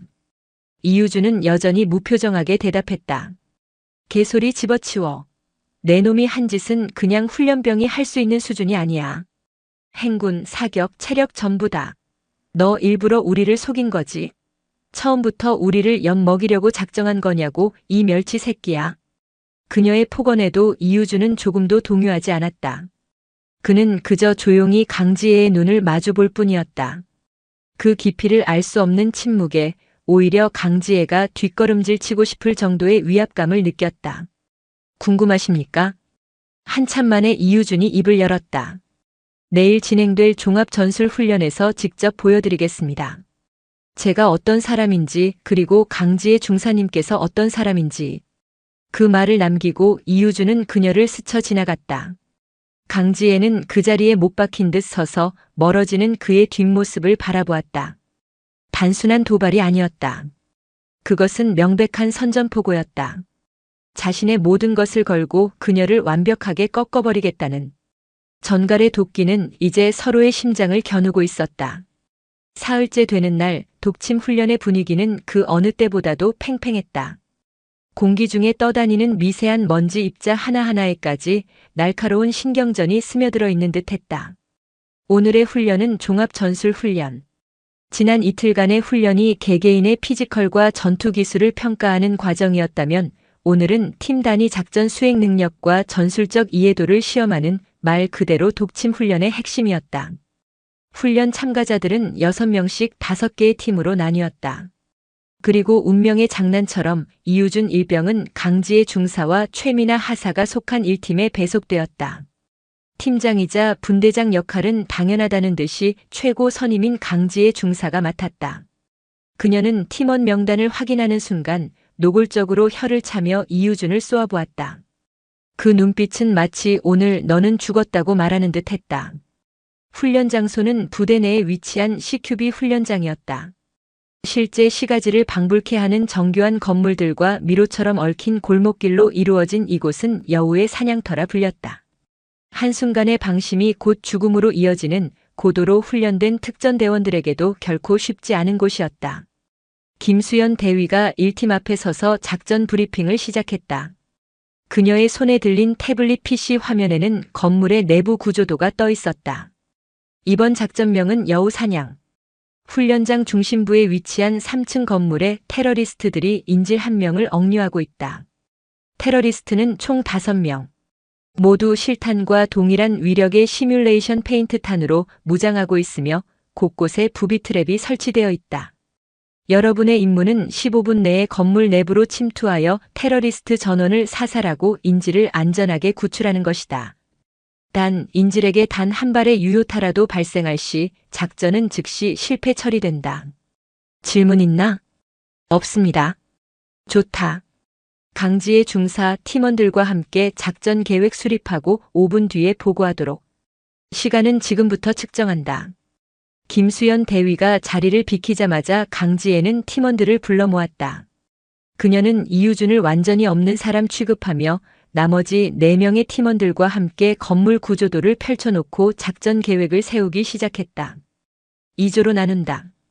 나와 최하사, 박중사가 정문으로 진입하며 어그로를 끈다. 나머지 2명은 후방 창문을 통해 동시에 진입 측면을 교란한다. 전형적인 양동 작전이었다. 교과서에 나올 법한 가장 기본적인 전술. 하지만 여우의 사냥터처럼 변수가 많은 곳에서는 오히려 위험할 수 있는 계획이었다. 그때까지 조용히 듣고만 있던 이유준이 입을 열었다. 이에 있습니다. 모든 팀원들의 시선이 그에게 쏠렸다. 강지혜의 미간이 꿈틀거렸다. 뭐라고 이등병 나부랭이가? 일병입니다. 그리고 이 작전 계획은 너무 뻔해서 적에게 쉽게 간파당할 위험이 큽니다. 적들은 당연히 정문과 후방 창문 같은 주 진입로에 화력을 집중하고 부비 트랩을 설치해 놓았을 겁니다. 그래서 내 놈한테는 뭐 더 좋은 생각이라도 있다, 이 말이냐? 어디 한번 짓거려봐라. 내 놈 대가리에서 얼마나 대단한 작전이 나오는지 드러나 보자. 최미나 하사가 팔짱을 끼고 비아냥거렸다. 이유주는 그녀의 조롱에 아랑곳하지 않고 구조도의 한 지점을 손가락으로 가리켰다. 건물의 3층, 인질이 있을 것으로 추정되는 방의 바로 옆에는 외부로 연결된 환풍구가 있습니다. 크기는 가로 40cm, 세로 30cm. 보통 사람이라면 진입이 불가능하지만 이유준의 시선이 잠시 자신의 마른 몸을 향했다. 저라면 가능합니다. 제가 단독으로 환풍구를 통해 침투, 내부 상황을 파악하고 적의 위치를 특정하겠습니다. 그동안 나머지 팀원들은 건물 외벽에 은엄패하여 대기하다가 제 신호에 맞춰 3층 창문을 통해 동시에 진입 적들을 일망타진하는 것이 더 효율적이라고 판단됩니다. 그의 말에 순간적인 침묵이 흘렀다. 너무나도 대담하고 상식 밖의 계획이었다. 성인 남성이 환풍구를 통해 침투한다는 것 자체가 현실성이 없어 보였다. 미친 새끼, 소설을 써라, 소설을. 내 놈이 무슨 액체 인간이라도 되냐? 그 좁은 구멍으로 어떻게 기어들어간다고. 가능합니다. 이유준의 대답은 단호했다. 그의 눈빛에는 한치의 흔들림도 없었다. 지랄하지 마. 분대장은 나야. 내 명령에 토달지 마, 이 개새끼야. 작전은 내 계획대로 진행한다. 너 이유준 일병은 후방 진입조다. 내 눈앞에서 꼴 보기 싫으니까 꺼져서 총알바지나 해. 강지혜는 그의 제안을 묵살해버렸다. 그녀의 자존심이 일개일병, 그것도 자신이 멸치라고 낙인 찍은 놈의 의견을 받아들이는 것을 허락하지 않았다. 결국 작전은 강지혜의 계획대로 시작되었다. 1팀이 건물에 접근하자마자 예상대로 격렬한 저항이 시작되었다. 정문과 후방 창문 쪽에서 맹렬한 총알 세례가 쏟아졌다. 제기랄. 위치 다 들켰잖아. 정문 진입조를 이끌던 강지혜가 벽에 몸을 숨기며 욕설을 내뱉었다. 이유준의 예측이 정확히 들어맞은 것이다. 후방 진입조. 뭐하고 있어? 빨리 진입해서 측면을 뚫어. 강지혜가 무전기에 대고 고함을 질렀다. 여기는 후방. 적 저항이 너무 거세서 진입이 어렵다. 상황은 점점 더 악화되고 있었다. 시간은 흐르는데 진입조차 하지 못하고 발이 묶여버렸다. 그때였다. 강 중사님. 무전기에서 이유준의 차분한 목소리가 들려왔다. 제가 지금부터 단독 행동을 시작하겠습니다. 5분 뒤 3층 동쪽 창문으로 돌입 준비해 주십시오. 반복합니다.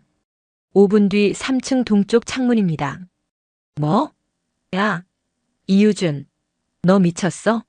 당장 명령 복귀. 강지혜의 말이 채 끝나기도 전에 무전이 끊겼다. 저 미친 새끼가.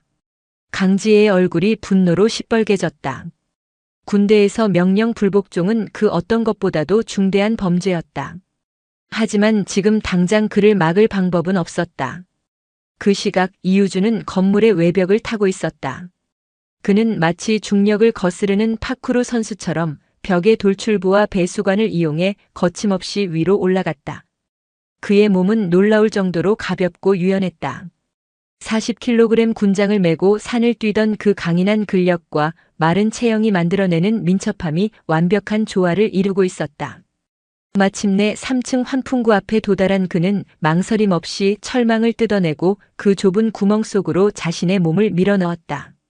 어깨가 끼고 갈비뼈가 비명을 질렀지만 그는 고통스러운 신음 한 번 내지 않고 뱀처럼 미끄러져 들어갔다. 어둡고 먼지 쌓인 환풍구 내부를 포복으로 이동하며 그는 작은 구멍을 통해 내부를 살폈다. 그의 눈은 어둠 속에서도 모든 것을 꿰뚫어 보는 야행성 동물의 눈처럼 빛났다. 테러리스트 2명은 1층, 2명은 2층에서 진입로를 경계 중. 나머지 1명은 인질과 함께 3층 방에 있다. 부비 트랩은 계단과 복도 중앙에 집중. 모든 상황 파악을 끝낸 그는 손목 시계를 확인했다. 약속했던 5분이 거의 다 되어가고 있었다. 그는 조용히 환풍구 덮개를 열고 소리 없이 방 안으로 내려섰다. 그리고 그의 손에 들린 K1 기관단총의 소음기 끝이 방 안을 경계하던 테러리스트의 등 뒤를 정확히 겨누었다. 강 중사님 지금입니다. 무전기를 통해 그의 나지막한 목소리가 울려 퍼지는 순간 3층의 고요한 복도는 순식간에 아수라장으로 변했다. 이유준의 신호를 받은 강지혜는 망설였다. 분노와 이성이 머릿속에서 격렬하게 충돌했다. 명령을 불복종한 부하의 독단적인 행동에 따라야 하는가? 하지만 이대로 시간을 끌다가는 작전 실패가 불보듯 뻔했다. 젠장. 그녀는 결국 욕설과 함께 결단을 내렸다. 전원 3층 동쪽 창문으로 레펠 침투 준비. 실시. 강지혜를 포함한 4명의 대원들은 신속하게 로프를 설치하고 3층 창문을 향해 하강하기 시작했다. 그들이 창문을 부수고 내부로 진입하는 것과 거의 동시에 건물 내부에서 퍽퍽 하는 둔탁한 소음기 격발음이 연달아 울려 퍼졌다. 팀원들이 복도에 진입했을 때 그들을 맞이한 것은 쓰러져 있는 2명의 테러리스트 대역이었다. 그들의 전투복에는 선명한 붉은색 페인트 탄 자국이 찍혀 있었다. 그리고 그 앞에는 방금 유령이라도 잡고 온 듯 태연한 표정의 이유준이 서 있었다. 2층 계단과 복도 중앙에 설치된 부비 트랩은 제가 처리했습니다. 나머지 적은 1층에 둘. 인질은 바로 옆방에 안전하게 있습니다. 그의 보고는 간결하고 정확했다. 팀원들은 할 말을 잃고 그를 쳐다보았다. 불과 몇 분 만에 교착 상태에 빠졌던 전황을 혼자서 완전히 뒤집어 버린 것이다. 상황 파악 끝났으면 빨리 움직여. 1층으로 진입한다. 가장 먼저 정신을 차린 강지혜가 소리치며 앞장섰다. 자존심이 상했지만 지금은 작전을 성공시키는 것이 우선이었다. 그녀는 계단을 따라 1층으로 향하며 마음속으로 이유준을 어떻게 조져버릴지 수십 번 다짐했다. 하지만 그녀의 분노는 오래가지 못했다. 계단을 내려가던 선두의 강지혜가 복도 모퉁이를 도는 순간 숨어있던 마지막 테러리스트 2명과 정면으로 마주쳤다. 위험합니다. 이유준의 외침과 거의 동시에 테러리스트의 총구에서 불이 뿜어졌다. 피해야 해. 강지혜는 본능적으로 몸을 날렸지만 이미 늦었다. 페인트 탄 한 발이 정확히 그녀의 허벅지를 강타했다. 시뮬레이션 탄이었지만 실탄의 버금가는 충격이 그녀의 다리를 후려쳤다. 그녀는 비명을 지르며 바닥에 쓰러졌다. 중심을 잃고 넘어지면서 발목이 심하게 꺾였다. 욱신거리는 고통과 함께 전투복 위로 붉은 페인트가 번져나갔다. 전사 판정이었다. 중사님, 최미나 하사가 경악하며 소리쳤다. 테러리스트들은 쓰러진 강지혜를 향해 확인 사살을 하려는 듯 다시 총구를 겨누었다. 바로 그 순간 이유준이 번개처럼 강지혜의 앞을 막아섰다. 타타타탕. 그의 K1이 불을 뿜으며 남은 테러리스트들을 순식간에 제압했다. 그의 사격 자세는 완벽했고 격발에는 한치의 망설임도 없었다. 상황은 순식간에 종료되었다. 하지만 분대장이자 팀의 리더인 강지혜가 전사 처리되면서 팀의 사기는 바닥으로 떨어졌다. 무엇보다 강지혜 자신은 끔찍한 굴욕감에 몸을 떨었다. 내가 저런 멸치 새끼의 도움을 받다니. 그녀는 부러진 자존심과 발목의 격통에 신음했다. 일어설 수 있겠습니까? 이유준이 그녀에게 다가와 손을 내밀었다. 강지혜는 그 손을 거칠게 쳐냈다. 필요 없어. 저리 꺼져 이 개새끼야. 알겠습니다.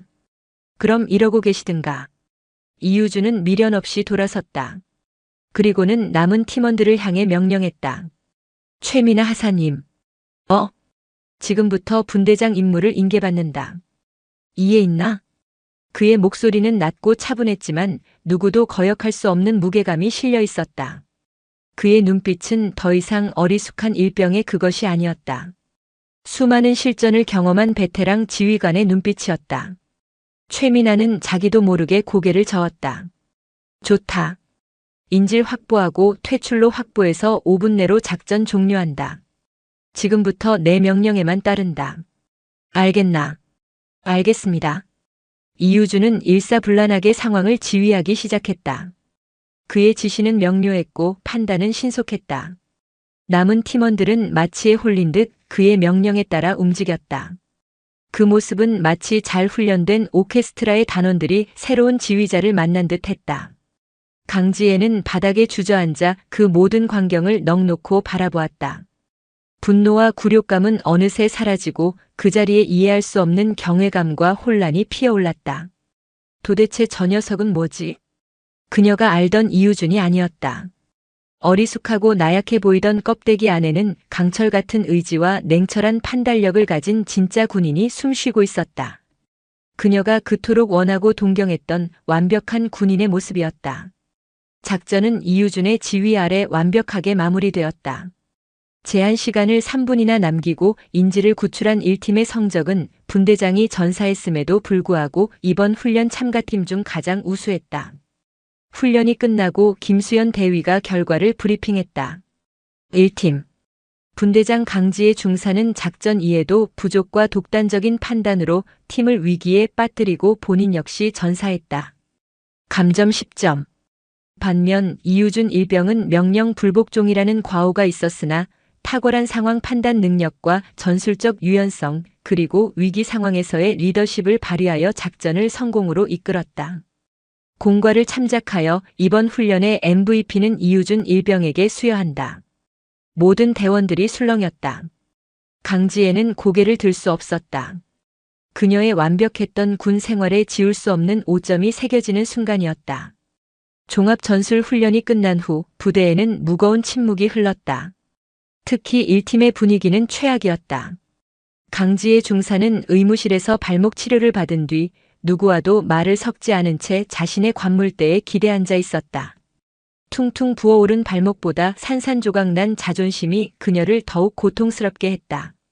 그녀의 머릿속은 온통 이유준에 대한 생각으로 가득했다.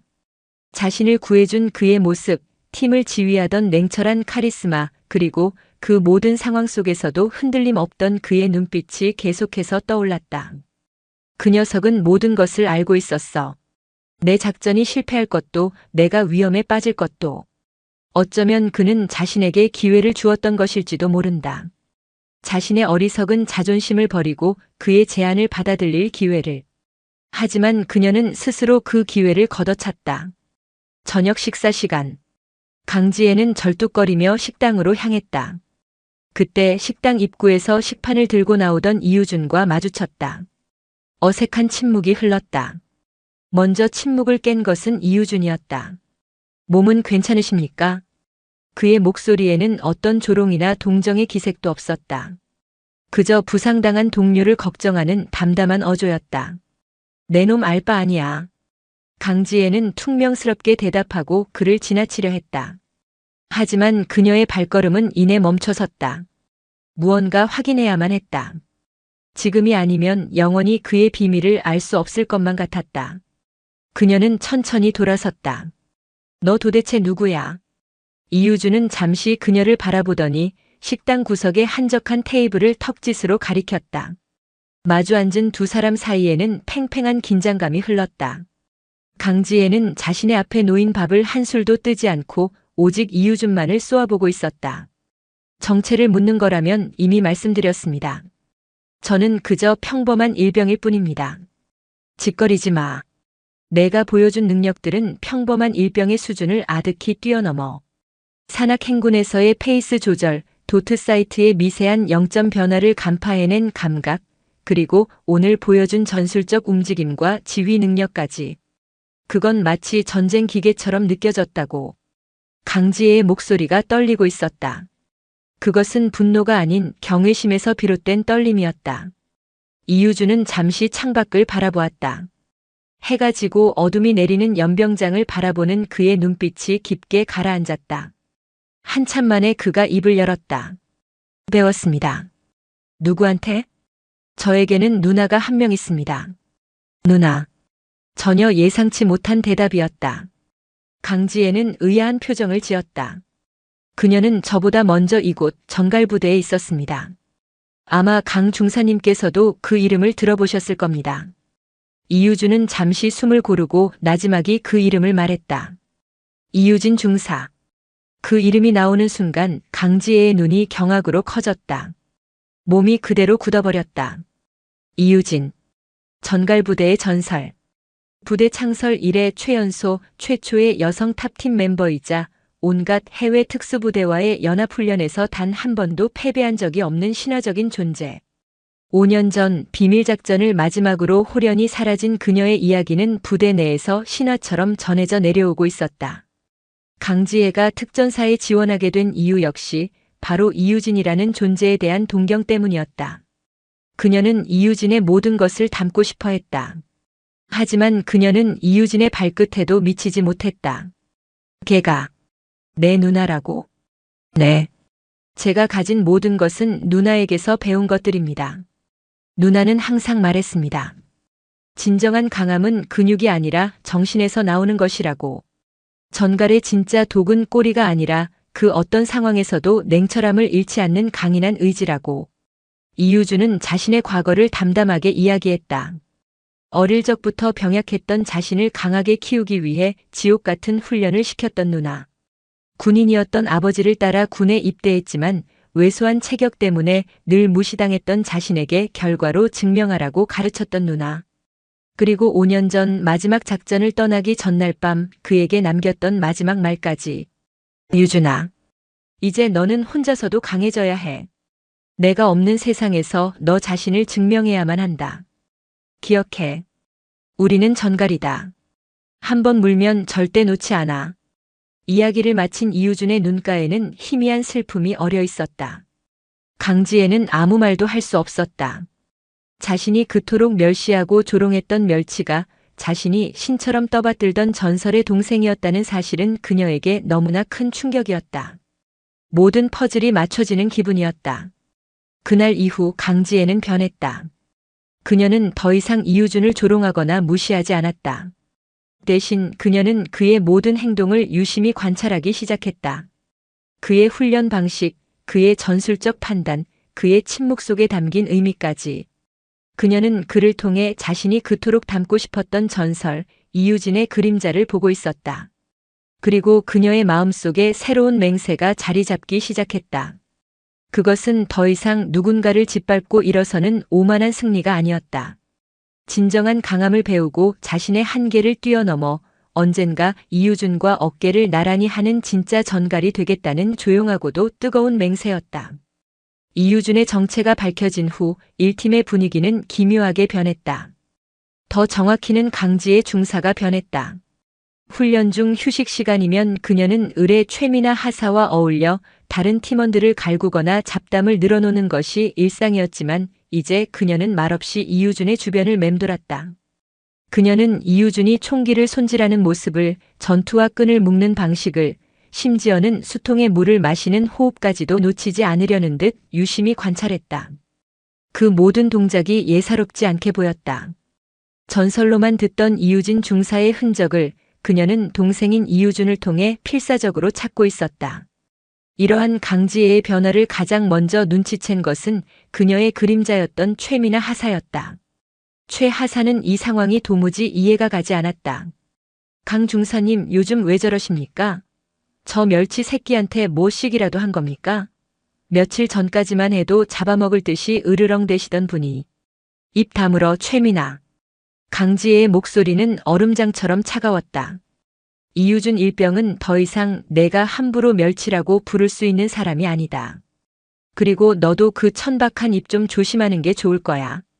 진짜 강한 게 뭔지 보고 싶으면 떠들 시간에 똑바로 보고 배우기나 해. 그 서슬 퍼런 질책에 최미나는 입을 꾹 다물었지만 그 눈에는 불만과 질투가 가득했다. 자신이 따르던 절대적인 존재가 자신이 가장 경멸하던 대상에게 관심을 빼앗긴 것에 대한 참을 수 없는 모멸감이었다. 그렇게 2주가 흘렀다. 독침 훈련의 마지막 관문만이 남아있었다. 김수연 대위는 최종 훈련을 앞두고 마지막으로 살아남은 18명의 대원들을 연병장에 집결시켰다. 지금까지 여러분은 자신의 한계를 넘어서며 잘 버텨주었다. 하지만 진짜 지옥은 지금부터다. 그녀의 목소리는 그 어느 때보다도 무겁게 울려 퍼졌다. 독침 훈련의 마지막 단계는 72시간 종합 생존 및 적지 침투 훈련이다. 여러분은 지금부터 3인 1조로 팀을 이뤄 가상의 적진인 불모지에 고립된다. 지도 한 장과 나침반 그리고 최소한의 비상식량 외에는 아무것도 지급되지 않는다. 여러분의 임무는 72시간 동안 생존하며 적의 심장부에 위치한 지휘 통제실의 침투 기밀 문서를 탈취한 뒤 최종 탈출 지점까지 복귀하는 것이다. 불모지는 부대 인근에 위치한 광활한 산악지대와 늪, 폐공장 지대로 이루어진 최악의 훈련 환경을 자랑하는 곳이었다. 그리고 그곳에는 전문 대항군으로 이루어진 적들이 24시간 내내 매서운 눈으로 침투조를 찾아 헤매고 있었다. 이번 훈련에서 가장 중요한 것은 팀워크다. 서로를 믿지 못하는 팀은 불모지에서 살아남을 수 없다. 팀 편성은 여기 명단과 같다. 김수연 대위가 명단을 발표하기 시작했다. 그리고 강지혜와 이유주는 또다시 같은 팀에 편성되었다. 마지막 팀원은 아이러니하게도 최미나 하사였다. 최 하사는 명단을 듣는 순간 얼굴이 하얗게 질렸지만 감히 이의를 제기하지는 못했다. 헬기가 세 사람을 불모지 한가운데에 내려놓고 떠나자 주변은 순식간에 적막에 휩싸였다. 음습한 숲의 공기와 정체를 알 수 없는 짐승의 울음소리가 등골을 서늘하게 만들었다. 자, 이제 어떻게 할 겁니까? 최미나 하사가 불안한 목소리로 물었다. 그녀는 무심코 강지혜를 쳐다보았다. 늘 그랬듯 강 중사가 명쾌한 해답을 내려주리라 믿었다. 하지만 강지혜는 대답 대신 이유준을 바라보았다. 이유준 일병. 내 생각은 어떻지? 그녀의 입에서 나온 말은 최미나에게는 충격 그 자체였다. 중사가, 그것도 강지혜 중사가 일병에게 의견을 묻고 있었다. 이유준은 잠시 주변 지형을 살피고 바람의 방향을 확인한 뒤 입을 열었다. 일단 이곳을 벗어나야 합니다. 헬기 소리로 인해 적 정찰조가 이곳으로 몰려들 겁니다. 북동쪽으로 3km 지점에 늪지대가 있습니다. 인간의 발길이 닿기 힘든 곳이라 적들의 경계가 가장 허술할 가능성이 높습니다. 그곳에 임시 베이스 캠프를 구축하고 작전을 계획하는 것이 좋겠습니다.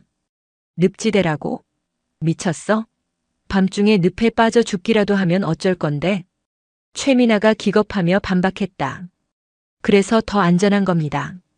적들도 그렇게 생각할 테니까요. 가장 위험한 곳이 때로는 가장 안전한 법입니다. 이유준의 대답은 흔들림이 없었다. 강지혜는 잠시 그의 눈을 들여다보았다.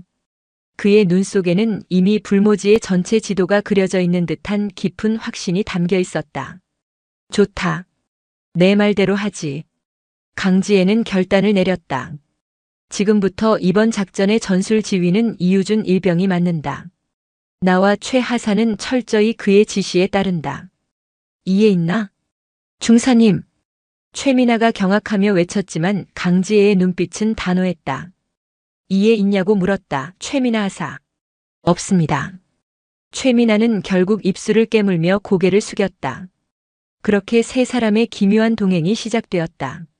지휘관이 된 일병과 그의 말을 따르는 두 명의 부사관. 폭풍의 눈처럼 고요하지만 그 안에는 모든 것을 집어삼킬 듯한 거대한 잠재력이 꿈틀대고 있었다. 이유준의 판단은 정확했다. 그들이 헬기 착륙 지점을 벗어난 지 채 30분도 되지 않아 매복하고 있던 대항군의 총성이 먼발치에서 울려 퍼졌다. 다른 팀 중 하나가 섣불리 움직이다가 발각된 것이 분명했다. 역시 내 말이 맞았어. 강지혜가 숨을 죽이며 말했다. 이유준은 뒤를 돌아보지 않고 능숙하게 수풀을 헤치며 앞장섰다. 그의 움직임은 소리가 없었다. 나뭇잎을 밟아도 바스락거리지 않았고 수풀을 지나도 흔들림이 없었다. 마치 숲의 일부가 된 듯한 그의 모습에 강지혜와 최미나는 혀를 내둘렀다. 3시간의 야간 행군 끝에 그들은 마침내 늪지대에 도착했다. 허리까지 차오르는 흙탕물과 살을 파고드는 날벌레들, 그리고 언제 발밑이 꺼질지 모른다는 공포가 세 사람을 짓눌렀다. 젠장. 이딴 곳으로 오자고 한 놈이 누구야? 최미나는 거의 울상이 되어 투덜거렸다. 하지만 이유준은 아랑곳하지 않고 늪지대 한가운데에 있는 작은 섬을 가리켰다. 저곳입니다. 적이라면 사방이 늪으로 둘러싸여 있어 적의 접근을 쉽게 파악할 수 있고 은원패도 용이합니다. 그의 말대로 작은 섬은 완벽한 임시 거점이었다. 세 사람은 교대로 경계를 서며 날이 밝기를 기다렸다. 짧은 휴식을 취하는 동안 강지혜는 이유준에게 물었다. 어떻게 그렇게 지형을 잘 알지? 마치 와본 적이라도 있는 사람처럼. 누나가 이곳에서 훈련하는 것을 도와준 적이 있습니다. 그때의 기억입니다. 그는 어릴 적 군인이었던 누나를 따라다니며 익혔던 생존술과 독도법에 대해 짤막하게 이야기했다. 그것은 단순한 훈련이 아니었다. 생존 그 자체였다. 강지혜는 그의 이야기에 자신이 동경했던 전설의 이면을 엿보는 듯한 기분을 느꼈다. 날이 밝자 이유준은 본격적인 작전 계획을 브리핑했다. 그의 계획은 대담하고 정교했다. 적의 경계가 가장 삼엄한 주간에 가장 예상치 못한 루트를 통해 목표 건물에 접근한다는 것이 골자였다. 모두가 밤을 노릴 때 우리는 정오를 노립니다. 정오는 적들의 경계심이 가장 해이해지는 시간입니다. 우리는 적의 식수 보급로로 위장된 지하 배수로를 통해 건물 500m 전방까지 접근하겠습니다. 그의 계획에 따라 세 사람은 진흙으로 온몸을 위장한 채 포복으로 이동하기 시작했다. 냄새나는 지하 배수로를 통과하고 철조망을 절단하며 나아가는 고된 길이었다. 최민아는 불평을 쏟아냈지만 강지혜는 묵묵히 이유준의 뒤를 따랐다. 그의 판단이 옳다는 것을 이미 여러 번 확인했기 때문이다. 마침내 목표 건물인 폐공장이 시야에 들어왔다. 예상대로 건물의 정문과 후문에는 중화기로 무장한 대항군들이 삼엄한 경비를 서고 있었다. 어떻게 들어가지? 저길 뚫는 건 불가능해. 강지혜가 망원경으로 건물을 살피며 말했다. 정면으로는 들어가지 않습니다. 이유준이 가리킨 곳은 건물의 측면에 위치한 거대한 폐수 처리조였다. 저곳을 통해 잠입합니다. 처리조의 파이프는 건물 내부의 기계실과 연결되어 있습니다. 저길 들어가자고. 저 안에 뭐가 있을 줄 알고. 최민아가 질색했지만 다른 방법은 없었다. 세 사람은 차가운 폐수 속으로 몸을 담갔다. 그리고 칠흑 같은 어둠 속에서 오직 서로의 숨소리에 의지한 채 파이프를 따라 나아갔다. 얼마나 지났을까? 마침내 그들은 건물 내부 기계실로 통하는 작은 배출구에 도달했다. 이유준이 조용히 밖을 살폈다. 내부의 경계 병력 둘. 처리하고 진입하겠습니다. 그는 눈을 감고 잠시 소리에 집중했다. 두 명의 발소리, 그들의 거리, 움직이는 방향. 모든 것이 그의 머릿속에 그려졌다. 그가 눈을 뜨는 순간 그의 몸이 튀어나갔다. 어둠 속에서 나타난 그의 움직임은 그야말로 암살에 가까웠다. 두 명의 대항군은 소리 한 번 지르지 못하고 그의 손에 제압당했다. 기계실을 확보한 세 사람은 마침내 적의 심장부로 진입했다. 하지만 그들을 기다리고 있던 것은 예상보다 훨씬 더 많은 수의 적들과 훈련 통제관인 김수연 대위였다. 어서 와라, 전갈 새끼들. 너희들이 올 줄 알고 기다리고 있었지. 김수연 대위가 비릿한 미소를 지으며 그들을 맞이했다. 그녀는 이번 훈련의 최종 보스, 즉 대항군 지휘관 역할을 맡고 있었던 것이다. 그녀의 뒤에는 중무장한 대항군 최정예 요원들이 총구를 겨누고 있었다. 완벽한 함정이었다. 어떻게? 강지혜가 망연자실하게 중얼거렸다. 그들의 모든 움직임이 읽히고 있었다. 너희 팀에 쥐새끼가 한 마리 있었거든. 김수연 대위가 손짓하자 어둠 속에서 한 사람이 걸어 나왔다. 최민아 하사였다. 그녀의 손에는 무전기가 들려 있었다. 미안합니다, 강 중사님. 그녀는 울먹이며 말했다. 김수연 대위님께서 훈련에서 탈락시켜 주시는 조건으로. 배신. 가장 믿었던 동료의 칼날이 그들의 심장을 꿰뚫는 순간이었다. 어둠 속에서 진짜 지옥의 포효가 울려 퍼지기 시작했다. 이게 같은 년이. 강지혜의 입에서 참아왔던 분노가 터져나왔다. 그녀는 최민아를 향해 달려들려 했지만 대항군의 총구가 그녀의 움직임을 저지했다. 움직이지 마. 움직이는 순간 내년들 머리통에 페인트탄을 박아줄 테니. 김수연 대위의 목소리는 냉혹했다. 최민아 하사, 넌 임무를 완수했으니 약속대로 여기서 퇴장시켜주지. 넌 탈락이다. 네. 하지만 탈락시켜주시기로. 그래. 이 훈련에서 탈락. 내군 생활에서도 곧 탈락하게 될 거다. 동료를 팔아먹은 배신자가 설 자리는 우리 군 어디에도 없으니까. 끌어내. 최민아는 대항군들에게 붙들려 비명을 지르며 끌려나갔다. 이제 남은 것은 강지혜와 이유준 단 두 사람뿐이었다. 사방이 적들에게 포위된 완벽한 사면초가였다. 자, 이제 어쩔 거지? 항복하고 곱게 훈련을 포기하겠나? 아니면 여기서 개죽음이라도 당해보겠나? 김수연 대위가 조롱하듯 물었다. 강지혜는 이를 악물었다. 포기란 없었다. 그녀는 품속에 숨겨두었던 섬광탄을 꺼내들 준비를 했다. 여기서 동귀어진할 각오였다. 하지만 그 순간 이유준이 그녀의 팔을 막아서며 나지막이 속삭였다. 아직 방법이 있습니다. 무슨 방법? 이 상황에서 저를 믿으셔야 합니다. 제가 신호를 보내면 무조건 북쪽 벽을 향해 전력으로 뛰십시오. 그곳에 있는 대형 환풍기를 부수면 외부로 탈출할 수 있습니다. 말도 안 돼. 저길 어떻게 부숴? 제가 길을 열겠습니다. 그의 목소리에는 비장함이 서려 있었다. 그는 강지혜의 눈을 깊이 들여다보았다. 그 눈빛은 당신만은 살아야 한다고 말하고 있었다. 김수연 대위의 인내심이 바닥을 드러내고 있었다. 마지막으로 묻는다. 항복하겠나? 이유준은 대답 대신 허리춤에 차고 있던 마지막 수류탄 모형의 안전핀을 뽑았다. 하지만 그는 그것을 적에게 던지지 않았다. 그는 그것을 자신의 발밑에 떨어뜨렸다. 뭐하는? 김수연 대위가 경악하는 순간 이유준은 강지혜의 등을 거칠게 밀치며 외쳤다. 지금입니다. 엄청난 굉음과 함께 훈련용 수류탄이 터지며 자욱한 연막과 고무 파편을 사방으로 흩뿌렸다.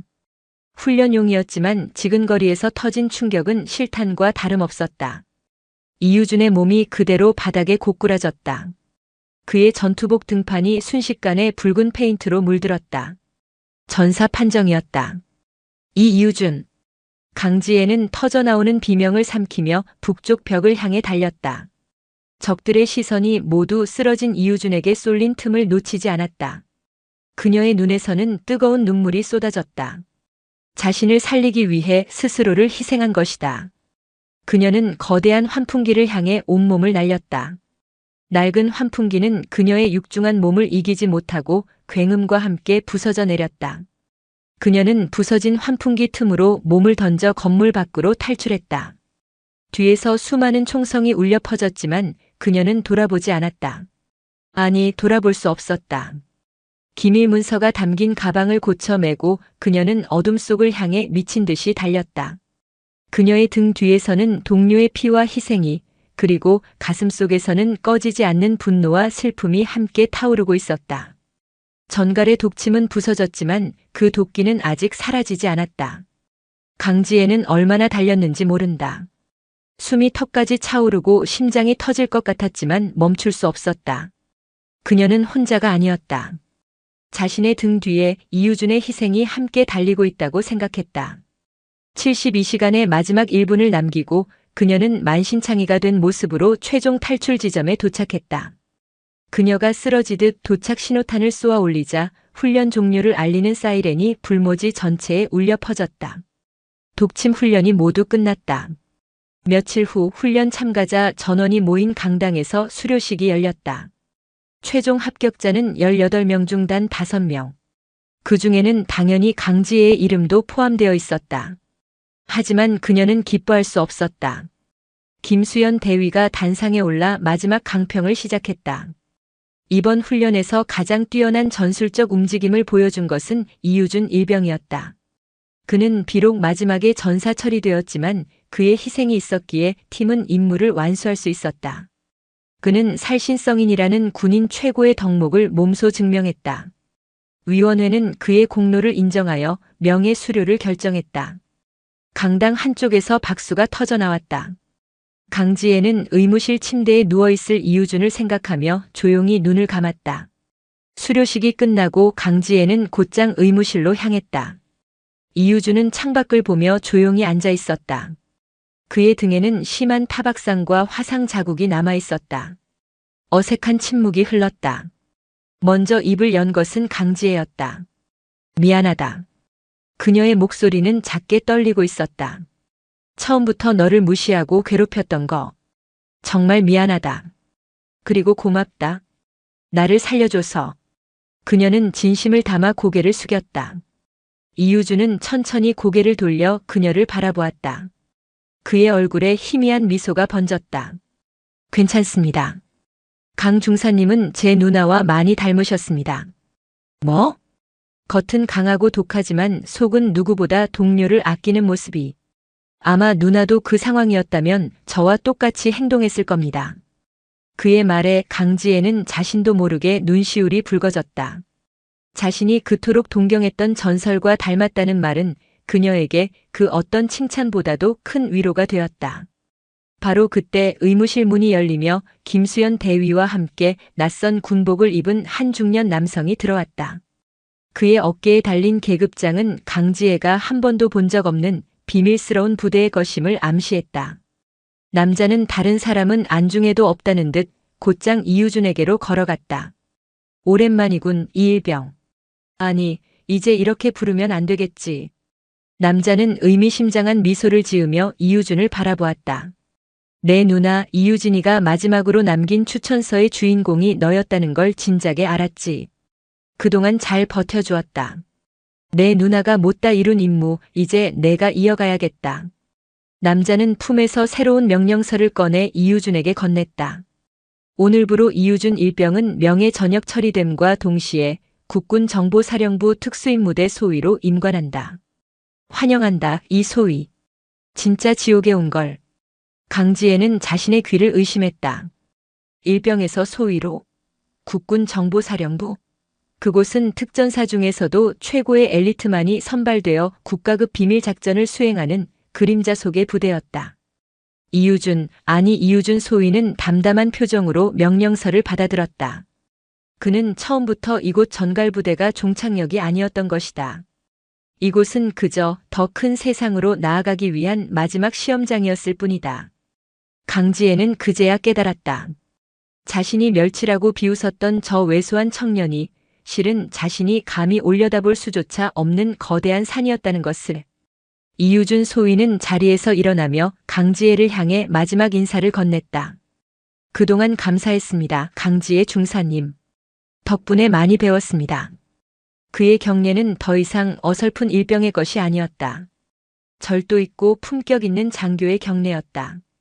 강지혜는 멍하니 서서 멀어져가는 그의 뒷모습을 바라보았다. 독침 훈련은 끝났다. 그녀의 길고 길었던 오만과 편견도 끝났다. 하지만 그녀와 그의 진짜 군 생활은 이제 막 새로운 여명을 맞이하고 있었다. 전갈부대의 연병장 위로 그 어느 때보다도 뜨거운 태양이 떠오르고 있었다.